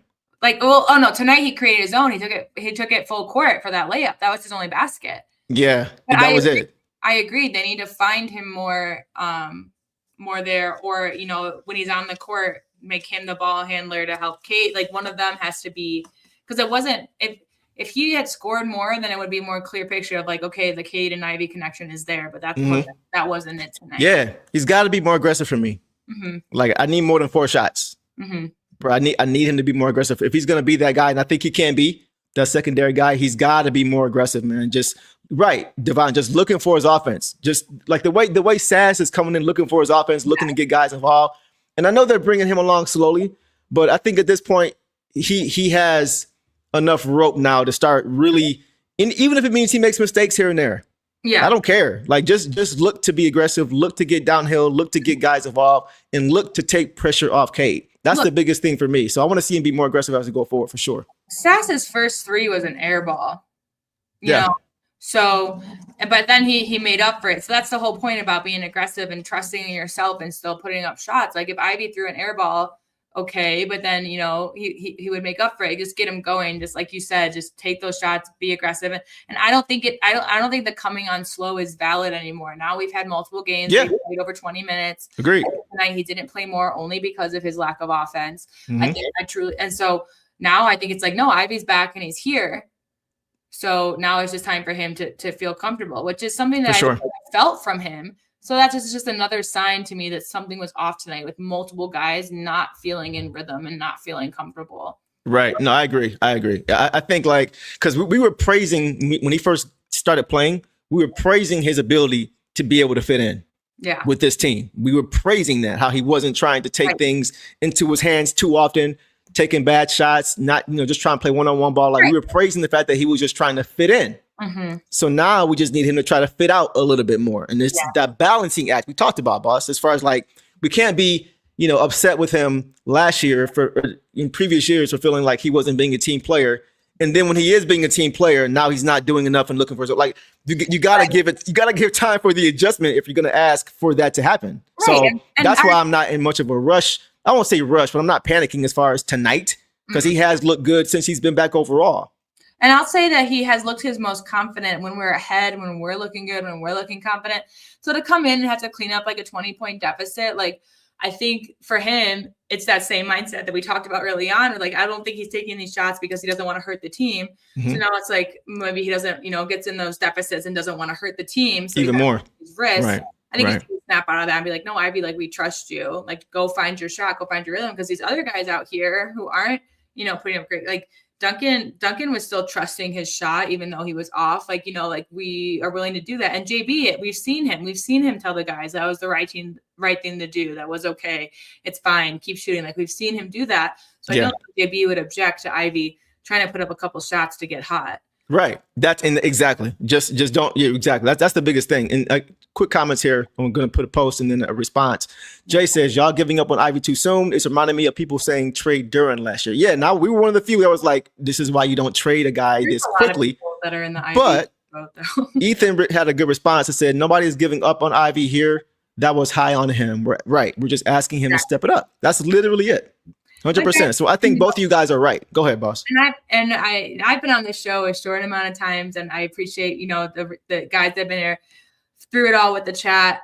But I've seen us be called out for in a good game not calling guys out for their flaws, even if we win, and now in a bad game calling guys out for their flaws. Yeah, knee jerk. Yeah, it's just about like it's hard for me. You guys know me now. By now, it's hard for me to like point out flaws because I just like want to be like, but I still believe in you. I still love you guys. And you did all this great. But at this point in the season, it's like, yeah, we're not halfway through, but we're almost halfway through. And this has to be the turning point, kind of like it was for us a little bit last year. So, but we're going to get there. And none of this, all these observations, of course, come with caveats. So I'm not saying I will never be someone to be like, trade them away. Yeah. But like you said, Deuce, is like, I'm not panicking about Ivy. We just know that Ivy, we just know his game well enough from seeing it over the years. Yep. He's not feeling his full confident self versus when he is. And this is what I think too. I think he's just trying to readjust his game after the injury, right? So I know some of you guys are like, it's time to move on. He's had no time, or he's not, whatever. Fine. Mm-hmm. You feel how you want, and it's totally fair. I'm not doing that yet. I don't think it's time to do that yet. I still think it's way too early for that. And I think it would have been a mistake last year to let JD go for a guy like Nick Claxton or Vucevic, like a lot of guys wanted. Oh my God. when he wasn't playing well. And this is when he was averaging like 9 points a game and shooting 58% from the free throw line and not engaged offensively, showing flashes here and there, a 2020 game and then a 9-5 game, right? So it was just very inconsistent. That's another reason why I'm not really panicking when J.I. has a bad game. How many bad games has he had so far? That's in what limited minutes. I So it's literally like last pod. You guys can go watch it. Go watch it if you didn't when we won against the Lakers. If you want Lakers. to win. I literally said it's been nice to talk about Ivy because he hasn't had these great games and had a little bit of a slump. And okay, so here's a little bit of a slump. And you know what? I'm gonna hate it. Maybe right. Yeah. So. Yeah. So we'll see. We'll just watch. We're getting closer and closer to the All-Star break and things like that. So this is an important stretch for these guys individually and for this team. So we're gonna have an eye on that for sure. Let's get to some super chats, boss. We got Fats Kim. He's been posting this. I think I've seen him post this like a few times. So I want to get to him. Says, why JB not playing Dennis? That was my question, man. You know, like I think he's once again trying to search and find that sweet spot as far as a rotation. We've got a lot of guys who are capable. We just saw what Marcus Sasser did last game, right? He was a big part of why we really put that game away in the second half, right? So I think he wanted to reward him. And once again, I think I actually I'm okay with it, not with Dana's getting a bunch of DMPs, but I'm okay with giving guys like JB is doing, giving guys a 2 or 3 game stretch with heavier minutes and just let them go. Let them get into a flow during those games to see how they look over that time, as opposed to giving everybody 10 minutes. Because it's hard to get in the flow. Yeah, you're playing everybody, great, but you're not really solving for anything because you're not allowing them to play in a situation to where they can help you over playing extended minutes. So if you got to give a few guys DMPs, and it means you're evaluating other guys and giving them a fair shot in the minutes they're getting, I'm okay with that. Yeah. So I want to see maybe how Sasser looks now. And if you like what you see, okay, you go from there. If you don't, then you let Dennis go for 3 or 4 games and let him get 20 minutes a game and see how he looks. That for me is a fair evaluation as opposed to just giving everybody 10 minutes and just say you played them. And the preseason, everybody was so high on Sass, talking about how much Sass has come, how much his development has come. So I think he's finally hit that healthy point where Dennis was more, you know, a surprise to some people that haven't been following him, haven't known him. Like he was just more, he was unexpected in our season, and we've had Sass and we've been wanting to give Sass the moment. So I think that right now, especially like, you know, after the last game, you'd almost be frustrated if Sass didn't play today. So now it's kind of like, you know, let's see how long we can ride the Sass wave. Like kind of like me in fantasy football when I rode the Gadsden wave and then it dropped off. Hopefully Sass's wave doesn't drop off. And then Danis will get some time as well. I think they're just trying to figure things out because like last game they played 10 guys in the first. That's crazy. Yeah, you highlighted that too. So it's like I'd rather see a tighter rotation if it means guys don't play certain games, just so you can see how that rotation looks with extended minutes. So we'll see how it looks. Maybe coach is learning things by not playing guys. Maybe this is all part of the process of figuring out the rotation. It's going to be mistakes and stuff along the way. Go ahead. It would be more frustrating if it was the second half of the season. Like we're still in. Right. I was just saying, like, I get a little tough on these guys, but then, you know, you guys know that I live in Denver, so I see the Nuggets and knowing Jokic is out for January, but I'm like, oh, but it's only just for January. That's not even a determinate amount of time for the season. Like and so I have to remind myself of that too. Like right now, the experimenting might be frustrating and a little bit confusing, but I'm glad that it's happening now because we still have time to do it. There is going to be a time where the experimenting will die off because we won't be consistent, but we still have time to do it. So that's cool. 100%. Got to get to some more super chats, boss, and we'll keep it going. Got one from Emperor Yori, always showing love, man. We appreciate the super chat for sure. It's going to be something that is really appreciated from the Ron Holland Foundation for sure. So we appreciate you as always, man. You've been supported for a minute. We appreciate it. Says, gotta support the cause. You two are the best. Happy New Year. Hey, you the best. We appreciate it, man. We're going to continue to do the best that we can here. Happy New Year to you, Emperor. If you have anything else you want to say, make sure you drop it in the chat. Put it in caps so we can see it. We appreciate your donation, man, for sure. Yeah. And then also we want to get to, we had another one from Fats Kim coming back around, says, but Dennis is our future point guard. JB, that could very well be the case. I'm not mad with him giving guys a chance. Yeah. Giving guys an opportunity and not just letting guys just sit in your bench, which is what I was kind of concerned about with Sass. It's like he's all his talent just kind of sitting on the bench. Let's see what we got. So I'm not mad at this right now. And we'll talk about it later on, but we talked about it being like he came in behind Cade as the point guard today. Like he checked Cade out, and then we saw him later on with Cade as a guard when he was hot and we needed some more offense too. So I think Sass is kind of who they were hoping for, or looking to fill that position in the role. But I know that he can also, you know, play shooting guard because that's what he's played for us for the past few years as well. So Dana, and again, but it's just about fitting them in and where, because if Danis and Sass is too small, then when did they get time? If they're Right. all, so it's just that kind of stuff. But Yeah. like we've talked about, not worried about it. Danis had plenty. He had a lot of games earlier this season where he had a lot of minutes and he showed out. And now that's kind of Sass's turn, and it's just to figure things out. Yeah. Yeah. It's tough. We got a lot of guards. You know, a lot of guards who are capable. So we'll see. Sean says, "Where's Tom? Things always go well when he's here and bad when he's not here. Tom, where you at? Where he at though? Hey. All right, let's keep it going. Guys, let's go to. Let's see where we at. Where we at, boss? Let's go to Ron Holland. Let's go, Ron. Okay. So tonight, guys, Ron Holland finished with 2 points, 1 for 7 shooting, 0-2 from 3. He also had a bad shooting night. 5 boards, 1 assist, 2 turnovers, 1 steal in 18 minutes, boss. What did you see from Lil Ron Dalpon Jr.? That's crazy. Like his one basket was that like crazy one where like went in. Yo, my goodness. Fouled on it. That was that was a 24-second buzzer beater layup. Yep. They put it to 12, so it was important. The 5 rebounds was huge. Again, that's tied to the second with Durant. Like the box score doesn't really match what I saw from him. He had the steal, just like the bad shooting. Yeah, really bad shooting. 1 of 7. Yep. But yeah, he didn't. A lot of guys just couldn't get it going, boss. Yeah, but I mean, defensively, yes, he was a dog. You know, as always, he did his stuff. Like again, 2 offensive, 3 defensive. I love a split like that. A couple turnovers on offense, but again, when we're all bad on offense, it's because something's off. And again, we didn't get a lot of fast break, we didn't get a lot of transition as we usually do. And when we did, you know, it usually worked out, but it was just far and few between. I would feel like we go on stretches of it, and then it was half court again. I feel like that's where.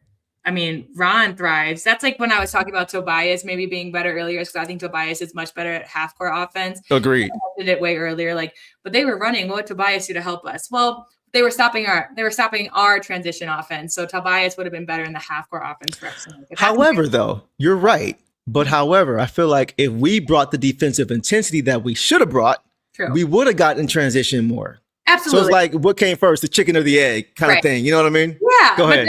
Also, they had a good shooting night. I'm just curious, just while you bring that up, they shot.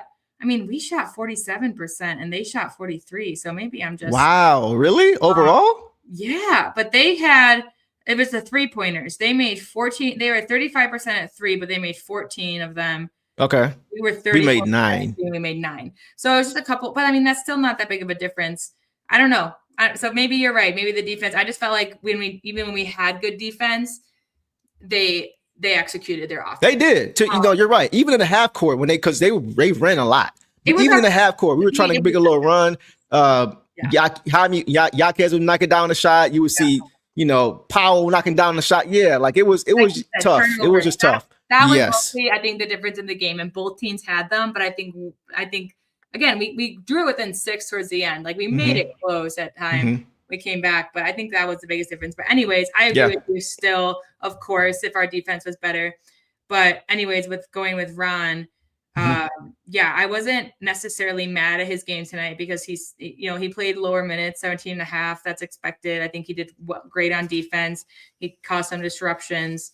Some of his fouls too. He had 2 fouls. I think both of them were pretty ticky-tacky. I agree. At least one of them was the one on Powell when he first checked in. I think we were both on Powell, actually. Yeah, But just perimeter ones. But yeah, we just, if he's going to be out there, just contribute a little bit more on offense. But he did his best. A couple of those misses, I'm sure were at the rim and just no foul call. But he doesn't look for it. Like when he goes to the rim, he looks to score. That's the thing too. I do want to see him. And somebody mentioned this as well. As far as with Ron, I think that's one thing he can improve on. Is just not being so tunnel vision. I just highlighted how last game he's great when he's passing the ball, right? He's making good decisions lately. He's right, but a few times, and this is on his teammates as well. But on the break, you gotta let somebody know somebody's behind you. A few times he was trying to run the break, and it wasn't just him. Sass too on the break, getting plucked from behind. Like you gotta let your guys know. Bad communication tonight. Yes, Cade's weird lobs where it helps. I agree. Back, yeah. I agree. So it just was one of those nights, man. It just, I feel like they kind of gave their last boost of energy in that Lakers game because they had it last game, and it seemed like this game they just came out flat. Yeah, came out flat tonight. Again, the time change, coming back from the West Coast, not having practice, not an excuse, but could be an explanation. Explanation, Can't not an just excuse. I like that. Yeah, I like that, boss. You Okay. can't just tell people like, oh, but you're an NBA player, you should be able to fight through it, because yeah, they know that. But these things matter. You're not robots. Affect things, you know. Yeah. You can talk to any NBA player and they'll tell you how hard it is to play in Denver altitude. Sometimes, yeah, they fight through it. Is it easy though? No. Right. You know? So it's just so many things. They're gonna try their best, but these things are factors. I think this is true too. Somebody mentioned it earlier. As far as I thought it was a good comment. It's a fair comment. Mark Glenn says, I will say though, getting out and running is cool and we're great at it, but we got to start being better at half court because playoff time games slow down a lot. So you got to be more polished come playoff time. I think that is 100% accurate. So, however, I still do think the calling card, though, is still going to be getting out in transition and running as much as you can. So I think two things can be true. Like you want to focus on that and be as good as you can at that. Mm-hmm. You can work on your half court offense. That can definitely improve. I think that is a fair point. And I do think they are going to need to work on that between now and playoff time because the game does slow down. But that doesn't mean you change how you play. You still want to make sure you're locking down defensively and then trying to get out and run because their team is built for that. They're a young team. They're athletic. That's what they want to do more than anything. So I think two things can be true, boss. I think that the way we play now will actually be beneficial in the playoffs because they kind of lay off the whistle. I think the whistle kills our fast breaks. That's but true. I was thinking about that last time. It's like teams have now have stopped us from some half court or stopped us from fast breaks. So we are forced to play half court offense. We should be able to run plays. We should be able to run things. Yep. That to benefit us for a half court offense because we're going to have these games where we hit these walls. Just like tonight, I think the other one was at the Clippers where we weren't running at all. They kept us on half court and we just couldn't get it going. So I completely agree that yes, our identity is transition offense, but we need to be able to adjust and adapt in case that's not happening. I don't want it to be where I'm suddenly like, oh, well, let's see if we can create something because we had to bring it up from out of bounds, you know, that's like silly. Because again, Miami's an offense, our transition offense also is just reliant on obviously our defense, but they're a very good offensive scoring team. So they're going to get baskets. And so just like the Celtics, just like OKC, like these guys are going to get baskets. So we have to be able to make plays in the half court. I think that should be, I like that comment a lot because I think that is honestly one of our biggest weaknesses is being able to play both ways, half court and transition. And that could be a personnel thing, right? That could be a personal thing as far as just having that balance between, because you don't want to be fully reliant on anything. Right. You want to have multiple ways to play because that's like if you play one style and you get a bad matchup in the playoffs, you might not win. You know what I mean? So you got to be able to play multiple ways. So it may be a personnel thing, maybe two.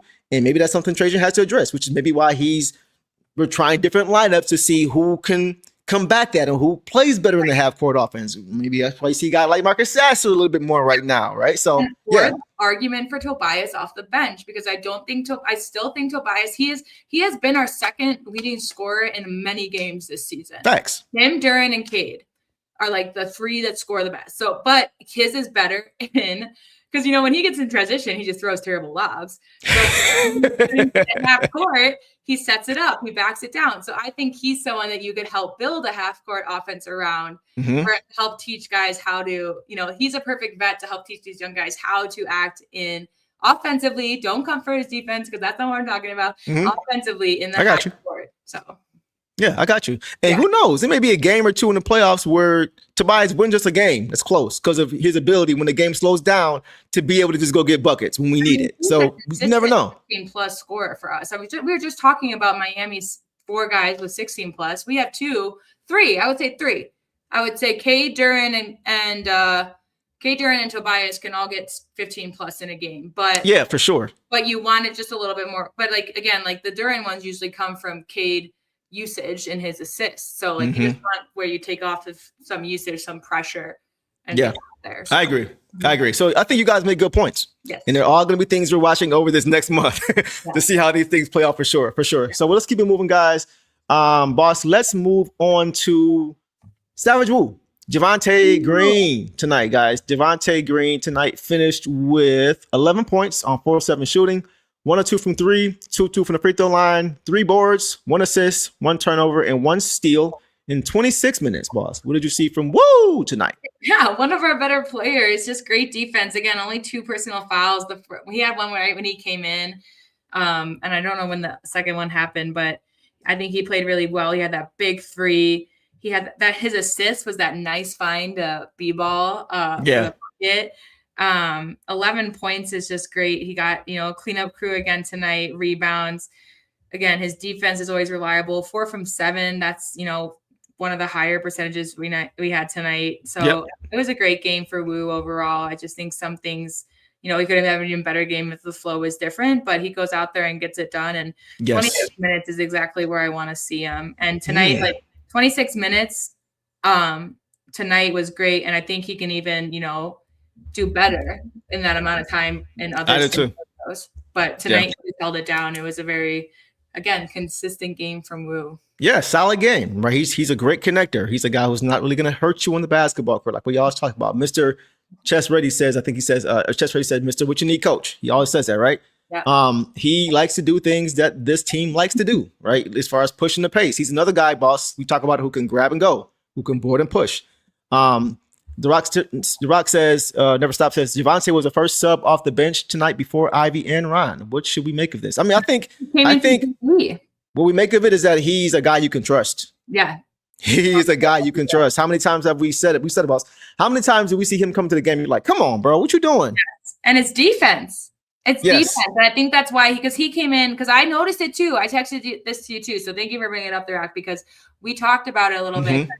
He came in for JD. He didn't come in for a star. Like he came in for another big. Yeah. Like, he came in for defense.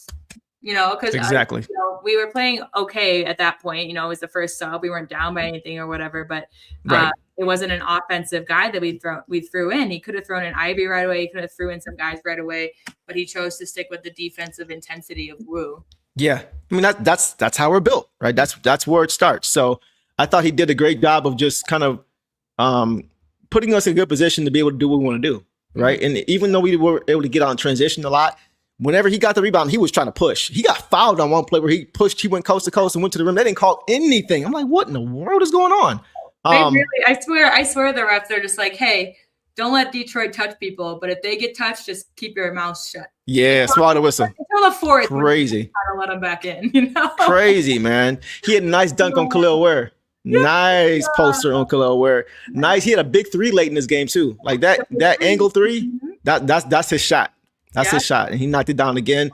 So yeah, it wasn't as like it's a lot of times where he plays the same way and it shows up in a much bigger way in the stat sheet. It just didn't show up as much tonight on the stat sheet, but he was really good as far as just being handsy, getting his hands on balls and passing lanes again, and just encouraging how he want to play. He's never a guy who's going to hurt you in the basketball court. So I like what I saw.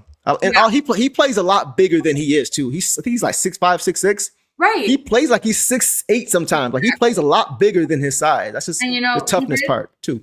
I think it was him that missed the layup at the end of the game, but he was crucial in getting us back into that run anyway. So just again, kind of like how I said about who was it? Was it Stu? Yeah, him and Stu, like an opposite of kind of Asar and Duncan. Like they made the plays that they made were the right plays at crucial moments. Yeah. They're the wrong ones. So. Agreed. Yeah. So I'm seldom where I'm like, man, he didn't play well. Like it hasn't been too many games where I'm like, yeah, he didn't have a good game. And this was another one where I thought he definitely helped us for sure. This is a great stat line if we won too, like right. We have to look at too, because it wasn't, one person that took us out of this game. So this would be fantastic and a dub as well. 100%, boss. We'll leave it there on Savage Wu, and we will go to B-Ball Paul tonight, guys. Paul Reed had 9 points, 4-4, perfect shooting.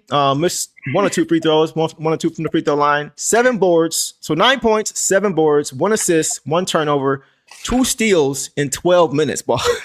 Talk about efficiency. Take off on B-Ball Paul. He had 2 points, 2 rebounds, an assist, and a steal in 2 minutes of play. Okay, like that's insane. Yeah, that's crazy. He gives it up. He would be my player of the game tonight for sure. I mean, we talked about how plus minus doesn't matter, but he had the most at 13. He had that super tough layup that he Yeah. definitely out of Yeah. college. Like it just nuts. And even Kelser mentioned it. Like he's kind of a big, awkward guy, but his footwork is good. It is. He had that knockaway that led to a turnover. He had the amazing tap in from the Sass miss that, like, and then that was nice. Cut the deficit to 9. I just want to say 2 of his plays led to Miami timeouts. The knockaway that led to the turnover led to a timeout, and then the amazing tap in from Sass led to a timeout as well. So I just like that. You're right. Like, he came into the game again. It was impactful. Go ahead. Yeah, he didn't have. I don't think they recorded it as a block, did they? No, they didn't record it as a block on Hawkins, but he definitely deflected it. Yeah, and bothered him, which led to a turnover as well. And then I just love when he made that layup, Greg Kelser just goes, I love Paul Reed. Because that's exactly how I would talk. He just goes, I just absolutely love Paul Reed. Yeah. Until you know him and you have him on your team and you see what he can do, you won't understand. I'm just curious. I want to know. I need some Sixers. Where's who was it? There was a Sixers. I forgot her name. Yeah. Yeah, but I need you back to talk about how you guys felt about Paul Reed, or if you even saw what we see in Paul Reed. Right. Because every time he just goes out there and, he split his free throws, but, like that one time he missed 2 important free throws, he was on himself. He's just trying to get better every day. I appreciate that so much from him. And he was my favorite person. Him and Sass are my 2 favorite players on the court tonight. Okay. Yeah, I think that's a good take too, for sure. Some of these comments are hilarious, by the way. Organic says, I'm not gonna make that 6'7" joke. I have 2 nephews and they always make that joke. I'm so tired of that joke. I love them. But I'm like, we gotta start the 6'7" joke. Shout out to little Kevin and little Caleb. But man, they always doing a 6'7" thing. Like, bro. I was gonna put that up, but I was like, I'm not even gonna acknowledge it. That's all I'm gonna say about it. You're gonna leave it there. Because I was like, I'm not doing that at all. Yeah. That's for the YNs for sure. So yeah, Organic, we're not doing that tonight. It's all good. But on a quick separate note, 313 is silly says, Justin St. Brown has committed his life to podcasting and will retire. That's hilarious. Did you see his interview with Etienne Jr.? No, I didn't. Go watch it. It's pretty funny. Okay. I'll check it out. And then I'll report back after I watched it for sure. Yeah. I wanted to see more B-ball Paul tonight for sure, man. Mark Glenn says, Greg Kelser loves B-ball, always raised by his play anytime he gets. Yeah, and I feel like he got more time tonight because JD went down, boss, but I felt like he should have been the whole year. I feel like he just needs more time. I don't know what else he has to do to garner more time with the minutes he's gotten, like, albeit how small they are. Like, he always comes in and helps. I mean, we're very lucky at the center position. We have 3 starters. Centers. But again, with him, with Stu and them, like you said, would have liked to see him in earlier. And then I'm sure comments will get to it and you'll get to it too. I also question when he was taken out and why. I think he could have played a few more minutes, but that's right, exactly, for sure. And then Wesley Snipes, come back around. Appreciate you, bro. Says coach should have played B-ball Paul more in the 4th. Yeah, I thought so too.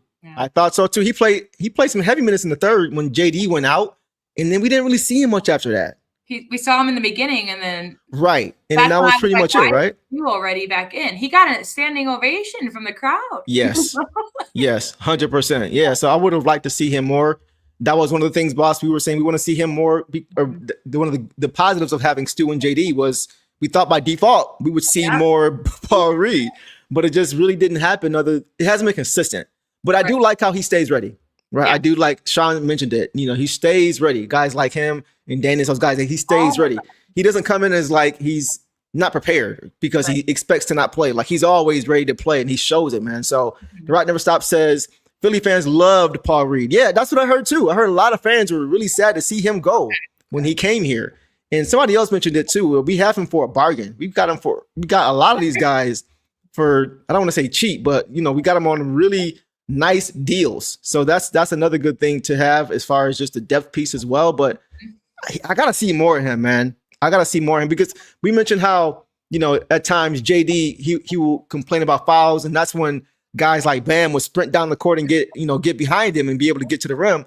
Paul Reed is sprinting every single play. He's always there. He's every play. both sides. He just Yeah. appears. It's almost like it's like the rim, like he's like a magnet to the rims because if again, like you'll see him come down, you'll see him on one side get a rebound, and then you'll look and suddenly he's getting a layup on the other. And like, where'd you come from? Right, exactly. How'd you get there so fast? Yeah, for sure. Devon says, heard that 6'7" too many times, like 6'7" too many times. I know, right? I feel you, bro. Maybe 60 or 70 too many times, you know? 313 says Paul Reed is a gem, 100%. Let's see. Let's get to some Paul Reed comments here. It says Reed gave a Loch Ness monster problems. The Loch Ness monster. Hello, where? Ethan says if we start Stu and Duran, Reed should be playing back. Yes, backup center minutes without injuries causing it. Exactly, without injuries causing it. That's the thing. I was hoping to see that. Boss has been one of his biggest fans all year. And she's been saying that all year. I want to see more B-ball Paul, and you were right about that, the Boss. The minute he shut down Drummond, you remember? Like I do. And the Sixers, like that's when I thought that he was just in. And like also we re-signed him. Last year I was his advocate too, but last year, you know, he got very little minutes with big impact. Agreed. We re-signed him, so I was like, let's go. But I don't know, hopefully going forward, because he's been earning his minutes. The past couple games he's been only in for like less than 5, and it hasn't been great. He's made like it's hard 5 minutes, yeah. He made like mistakes like a turnover in a short time, which isn't great. But tonight I think he definitely like earned that back because he was forced, especially with the JD injury, to have to play bigger minutes. And so like he's showing us and coach like I'm still here, I'm still ready. Yeah. So yeah, I thought this was a good comment too. Darren trying to give it a go at the beginning of the second half really hurt us when B-Wall Paul could have brought energy we needed earlier, right? Because JD played I think like 2 or 3 minutes. He tried to give it a go. You know, and you mentioned it to me. You're like, I don't like this effort because he's not getting back. Exactly. Because he was hurt. Exactly. Right. And that was what it was. So I agree with you there, bro, for sure. I think because when he came in, he helped give us a boost, but it was a little bit too late in the game at that point. The lead already had ballooned to start the second half. And we were looking forward to for them to bring a rejuvenated energy to start the second half, right? And it just wasn't there. So I agree wholeheartedly with that comment for sure. Let's get to one more. Let's get to a couple more. David says, I've been saying that for months. More consistent minutes for Paul Reed. Yes. And why not try him at power forward when we have all these injuries at the 4 or the 5 for me? Like I would have said last year, the 4, because he wasn't big enough last year to play the 5. We saw last year when going against, he got bigger, right? Because we saw last year, boss, going against Mitchell Robinson at times. He just looked a little bit overwhelmed with his size. But this year, he's definitely bulked up. He's gotten stronger. I think he's a 4 or 5 tweener. And that's why I say whoever sits down between JD or Stu, have him come in. He can play the 4 or he can play the 5. Doesn't matter. So that's why I'm like, because he's versatile in the front court, why is he not? I could see if he was just a 5, just a 4, then maybe not, but he could play either one. So I'm like, why isn't he playing more? You know? So that's just me as far as Paul Reed. Would you just real quick off of that? So would you support a 2 big lineup with Paul Reed as second big? Like starting? You mean? No, or overall. Like if say Duran stayed healthy and they threw in Paul Reed with him. Like when Stu sits down? Yeah. Yeah, I think whoever sits down, one of those 3 needs to be coming in for the other. Rotate. That's the 3 big rotation for me. Okay. Yeah, like I think all 3 of those guys can be interchangeable. I think they could all play together too. I think JD can play with Paul Reed because he can stretch the floor. It's not a conventional jump shot, but he can knock it down if left open. I think him and Stu can play together. Right. I think JD and Stu, obviously, I think all those 3 guys can play together regardless of who the 2 are that are in the game. So that's why I want to see it. Yeah. Good question, though, for sure. I feel you. Just wanted that clarity from that because, seeing him at the 4, just wanted to see. So who would you put him? So I think if him and Stu are in together, while they could switch rotation wise, I'd probably want Paul at the rim. Yes. Yeah. Well, instead of Stu? Okay, because you feel like Stu's a better defender on the perimeter than Paul Reed.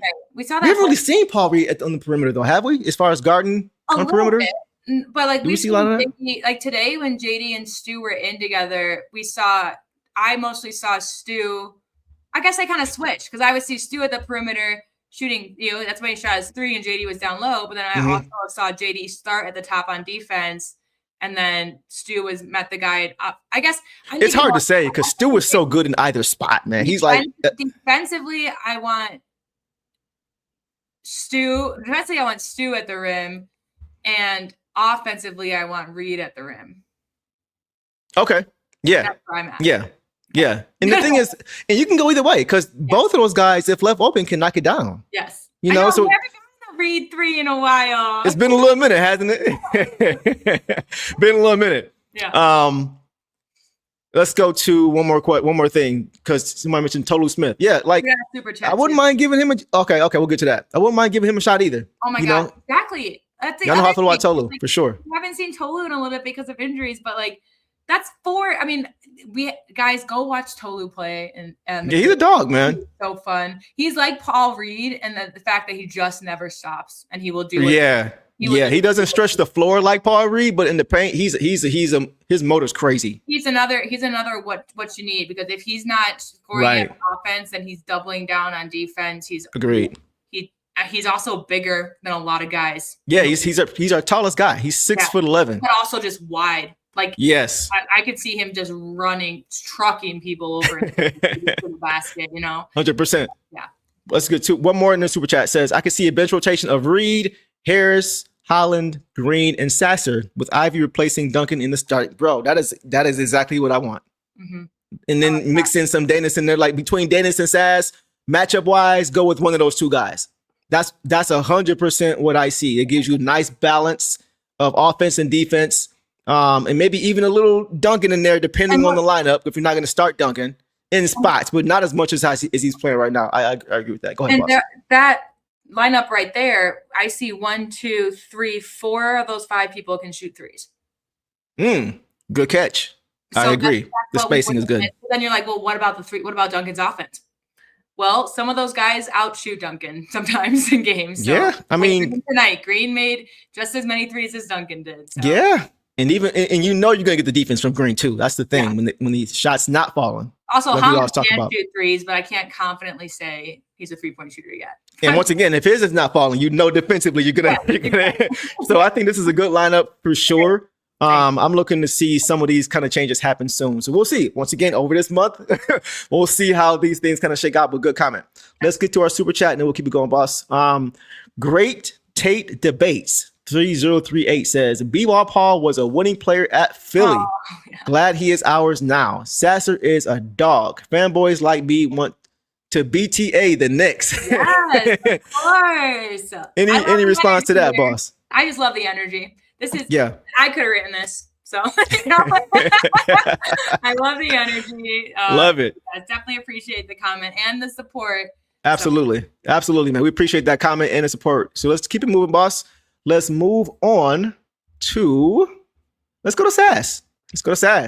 Right? Marcus Sasser, man. Tonight, guys, Marcus Sasser had 18 points on 6 for 10 shooting, 4-6 from 3. Shot well from 3 again. 2-2 from the free throw line. Good free throw shooter. 4 rebounds, 2 assists, 2 turnovers, and 2 steals, boss, in 23 minutes. That is a mouthful. What did you see from the assassin tonight, boss? First of all, I just have to say I'm just so happy that he had another good game after a good game, because when we saw him, when we saw him, me and you both talked about, like, we want consistent minutes, but of course, like, when the hype is high, just like we were with Danis too, and Danis kept it up, and he still could keep it up. His minutes just got down with stuff changing, but I was just excited for him to have another great night tonight. So in the first, he didn't really do much. That's when he had his bad shots, but then the second just completely changed. He had great offensive production. That was a nice lob to JD, where again, I think it was Duncan last game that had it to JD, or not, a couple games ago, where I don't know where it's going. Like, I'm like, what was that? And then you just see him emerge, like, like a whale coming out of the water. And it was beautiful. In the third, he immediately checked in and hit a 3, which led to the timeout. In the fourth, he had a big steal. His 3-point shooting was just on brand. You'll go more into it, but I know that I appreciate his 2 steals, because that's what he had last game too, and that's where he's crucial on defense. Being a smaller guy, he knows what he can do, and he does that. But so I just appreciated seeing that from him. 60% is fantastic. 4 from 6 for 3 is fantastic. Not free throws. 2 turnovers on 2 assists. That kind of cancels it out. But a couple fouls. Yeah, he just did, again, 4 rebounds too. That was just incredible. I just loved his effort out there, and he just looked really good, and he looked confident as well. Even, his first 3 was an air ball, and he still made up for it and finished the night as our second leading scorer. Yeah. Yeah, I agree with that. I think he has a better understanding of what his role is going to be for this team now, boss. Yeah. We talked about it last show, but you saw the Pistons experimenting with him last year at point guard, and he just didn't look comfortable. Like, you could see him out there running a set or two, and that will go well, or a play or two, and that will go well. But then after that, he would just kind of be out there. If that play would break down, he'd give the ball up and then never come back to him. Right? Yeah, exactly. But now he just has much more command, I think, and just comfortability of understanding what he's supposed to be doing out there. Exactly. I think that's a big thing for him. Go ahead. Yeah, just decision making too. Like Rock said, Marcus the Assassin Sasser is absolutely elite offensive skill. I think he becomes a legitimate 6th man of the year kid eventually. I like that. They called him, Blaha referred to him as the microwave, was it last year before? Because that's what he came in. He came in and just pop off threes, which is what Vinny Johnson did for us just in terms of shooting overall in his season in the bad boy years. I was trying to look for another one, but if you want to. Oh, go ahead. As well. Do your thing. There's another one someone said, just like, that also just pointed out his decision making. It was just elite and fantastic. And I think, to have that, especially if he does become the guy that we want to have after Cade. Yeah. On a lot with Cade tonight, but after Cade, like, to keep up that offensive production is huge with Cade off the court. Yep, for sure. Like I said, I did a ton of woofing about Sass being under pressure once he was healthy with the way Danis was playing. Boy, has he come out balling. He really has, man. I'm happy to see him get the opportunity and take advantage of it within the flow of the offense, though. Like, he's not just hunting for shots out of the flow, just chucking. He's playing very under control and taking good shots. It's just I love it. Yeah, passing out of double teams. Right, just making plays, not just always scoring, but making plays. Let's get to Lenny real quick, and I'll come to you, boss. Okay. Says he fan here for the first time on the show. Welcome to the show, man. Good win for us, but we caught you guys off a long road trip and took advantage. Respect to the Pistons. You guys have a really good team. Wish we had a guy like Cade. Man, it's been a long time since we had a guy like Cade, man. So, for real. So, you guys have had guys like Dwayne Wade. A guy like Wade, Cade and Wade. Yeah, right. Cade Wade. Yeah, Cade County over here in Detroit. You know what I'm saying? But yeah, we appreciate you, man. For sure. Yeah, for sure. As far as with Sass too, he did a good job also pushing the pace. Right? Just he has a tough finish at the rim. He's a good finisher. He's a good scorer, but a good finisher, man. To be 6'1", finishing over 2 guys in traffic. He's very talented offensively. But for me, boss, one of the most important benefits, I think, in abilities that he brings to this team value-wise is just his ability to create offense next to Cade. Yeah, that's what I was mentioning, because you mentioned. Yes, he can make. Hop off with that. He can make plays. He can take pressure off of Cade. We always say, I hate seeing routinely where Cade has the ball in his hands and there are 10 eyes on him, 5 jerseys on him, right? Focused on him. With Sass out there, you saw whenever they try to double team, Sass was like this. He was ready, right? Like, and that's important. You will see them trying to hedge just enough, because Cade will usually have a mismatch, right, on Davion Mitchell or whoever, and you see Jaquez trying to hedge over whoever trying to hedge over, and whenever they come too far, Cade will make the pass, Sass will knock it down, right? Yeah. So he's making them pay for that, which eventually could give Cade more space, because the double team is going to come less. Go ahead, boss. And Davion Mitchell is a great defender. I think he was on. He was just talked about a lot for. I don't know if he was on the defensive team last year, but he was just talked about a lot defensively. A young guy coming into the league. So also props to Cade, because that was kind of his main matchup tonight, and he still put up 31.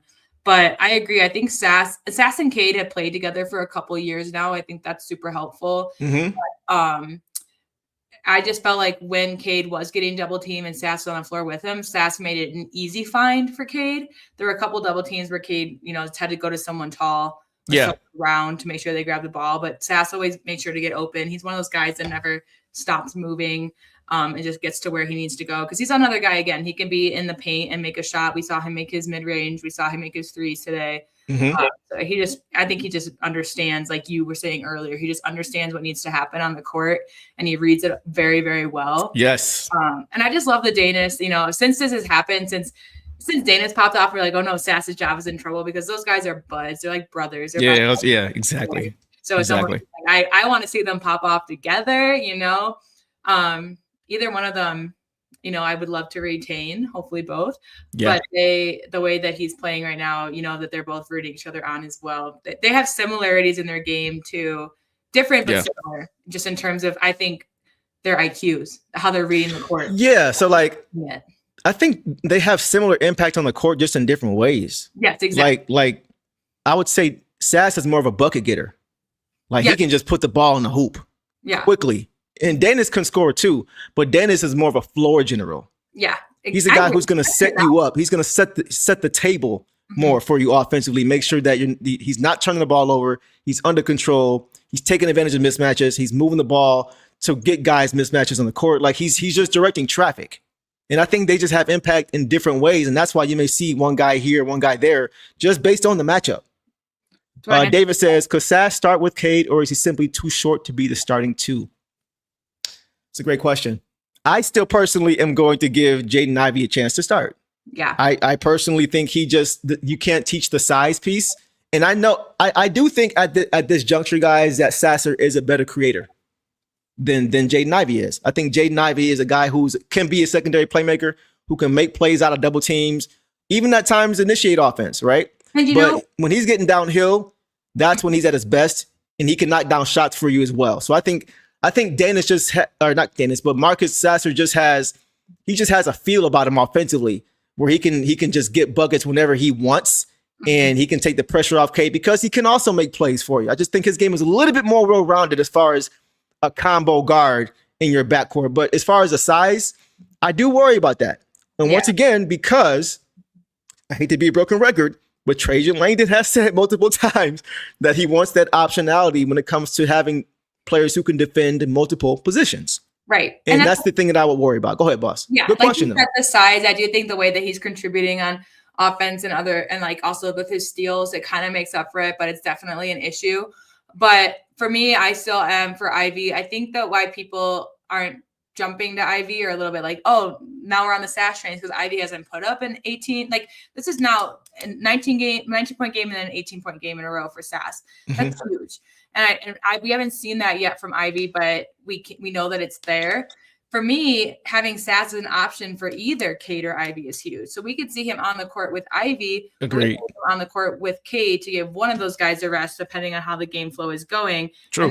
And so I could see him there. I think if we do move Ivy and he got injured, then I would put Sass in. But I think just knowing that he can come in and keep the game, that's again, I'm sorry, I'm comparing it to the Nuggets again, but a huge thing with Jokic, when he went out, the Nuggets would go minus. And we don't want that with Cade being out. We want to make sure we have someone that can also produce on offense, because Cade is both ways and two ways, but our scoring, I think, tends to go down a little bit when Cade's on the bench. So we just want to keep someone that can keep it steady or keep it hot for us. And I think I can absolutely do that. I agree. And that's we talked about it before, boss. I'm not concerned about this yet, but I did observe this, and I'm going to watch how this plays out going forward. I did see that the Heat were trying to hunt Sass a little bit. Yeah. They were defensively. They were trying to hunt him, just getting him in the post, getting him on mismatches.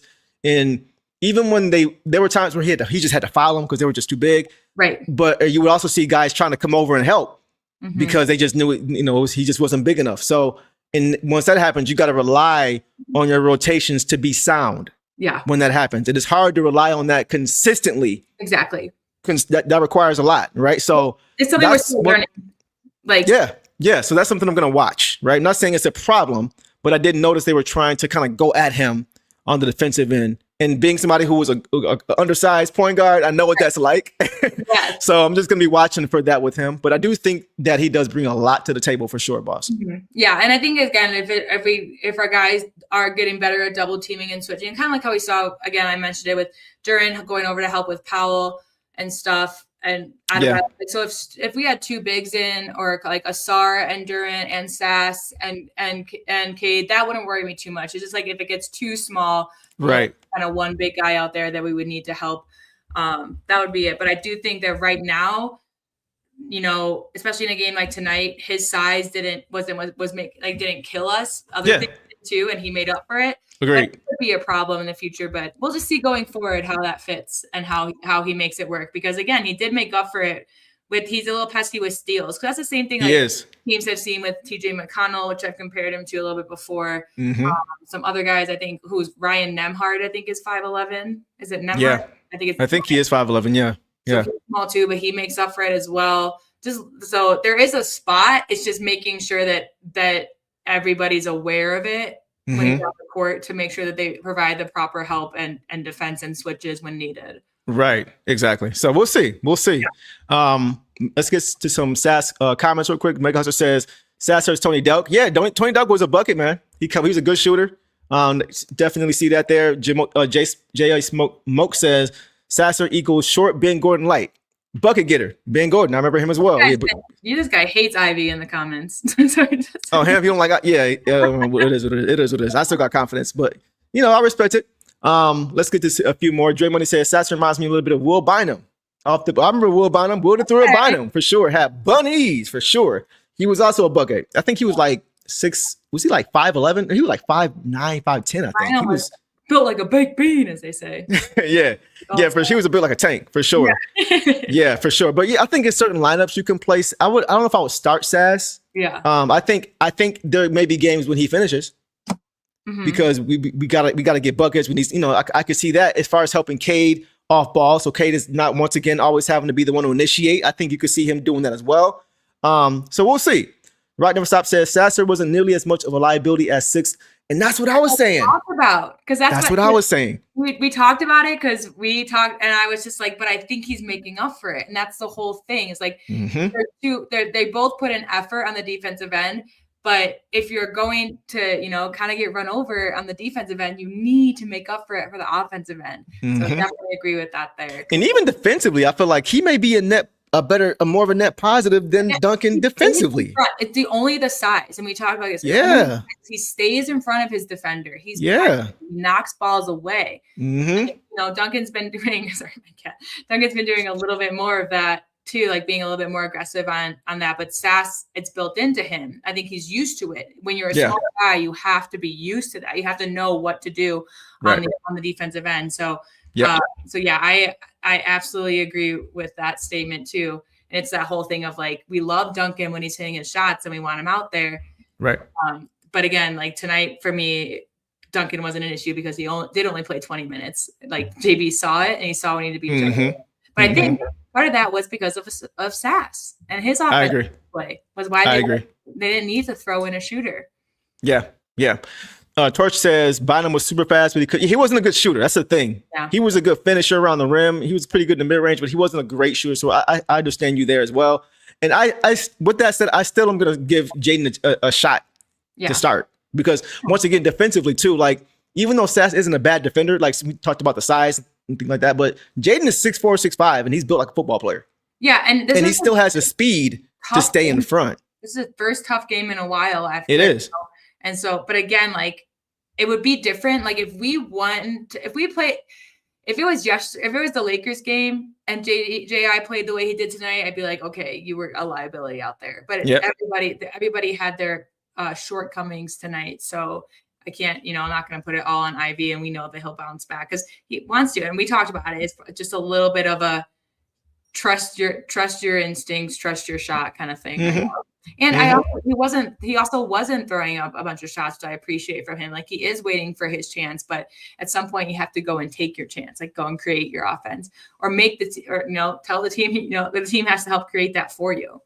Yeah, that's true too. So we'll leave it there, guys. I think you guys make some solid points. Yeah. We don't always agree, and that's why we love having y'all here. So we can talk about, the disagreements and things we see that are similar as well. So we'll leave it there, guys. We will talk about next game a little bit. So guys, next game. Oh, also one more thing. I saw it from a comment from, who was it I mentioned? I saw earlier, boss. I think it was the same commenter that talked about that is a Miami Heat fan. Yeah. Says, thank you guys for welcoming me on. I like the way you guys break things down with both of your analysis. I'm enjoying the show. We'll be coming back. Appreciate you, Lenny, for sure. Yeah. Welcome on back, man. We love having you here talking because we would also like to hear about the Heat and what you see from them too next time we play you guys. Yeah. I'm curious real quick if you can throw it in. Do you like Simone? Oh man, let us know because he was traded for Duncan. Duncan, I just want to know. Great question for sure. So we'll leave it there, guys. But Moving on to the next game, boss. Up next for the Pistons is a road matchup, back on the road, against the Cleveland Cavaliers this coming Sunday. So, boss, the last time the Pistons played the Cavs was on October 27th, and that was a 21-point loss, one of the toughest of the season. But here's the thing.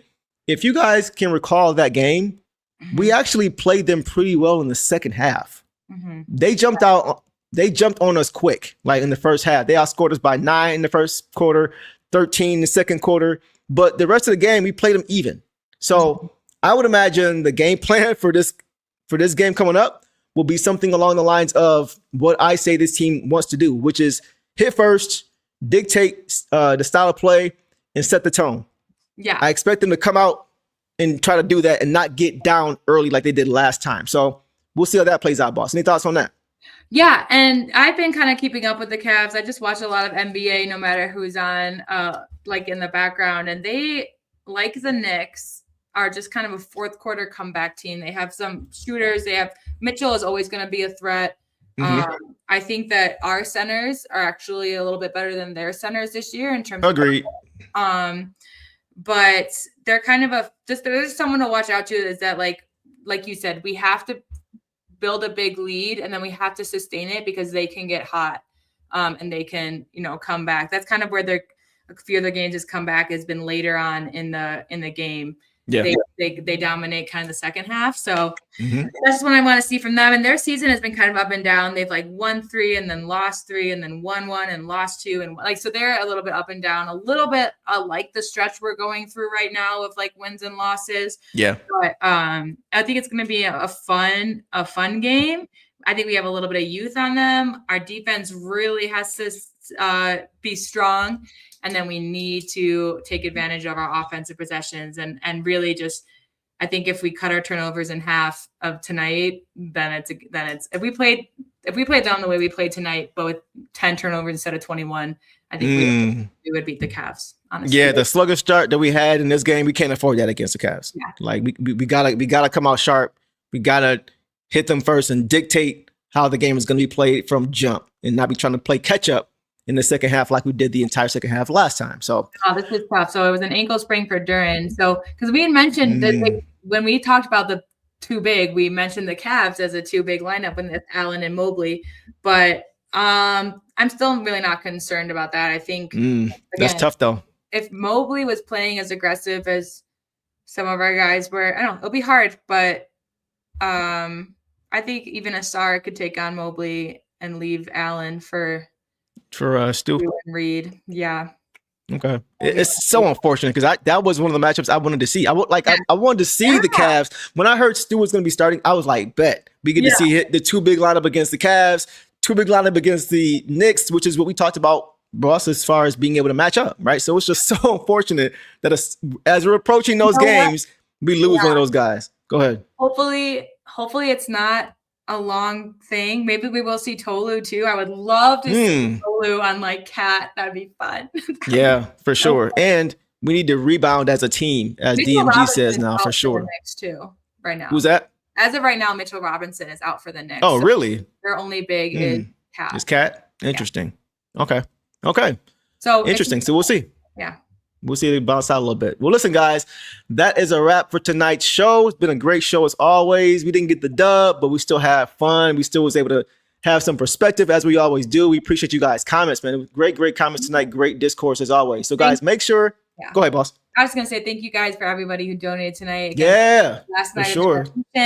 Next game, I'll let you know how much we raised and give you guys all shout outs. I'm so excited about it. It really just truly warms my heart. It was a very, very bright light, your guys' super chats tonight in the light of the dark loss. But yeah, this has been great, man. We really appreciate you guys' support, man. It's gonna go to a great cause. So we're really looking forward to just being able to show you guys love, and we will have those shout outs coming in the next episode or two. So definitely keep an eye on that for sure. Yeah, get those New Year's resolutions done, man, for sure. Get them done. Let us know what they are in the comment section, guys. But we appreciate you guys as always for showing up, showing out as you always do. Make sure you hit the like button and subscribe if you are new. We appreciate you guys. Yes. And listen, hope you guys have a great night. Get some sleep. And y'all know the drill, man. Until next time, Detroit versus Everybody, see y'all Sunday. Peace. All the dirty work, all dog. I'ma dive on the floor, go try to block every shot. And I'ma be physical with you the whole game. You know Stu gonna be physical with you. When you think of the Pistons, you think it's just hard work and just gritty basketball. That's just the identity you gotta have when you put on that jersey. I'm not your average breed of canine. Not a good dog, I'm bad boy for life. I set the tone, don't care about no tick. Let it be known, I get my respect. Come in the lane and see I don't bluff. If you retaliate, that's on ya. Talking pundits, I hear your shade. Talking that shop, you must want this way.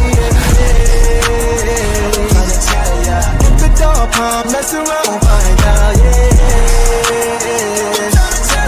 If the dog palm, mess around, find out,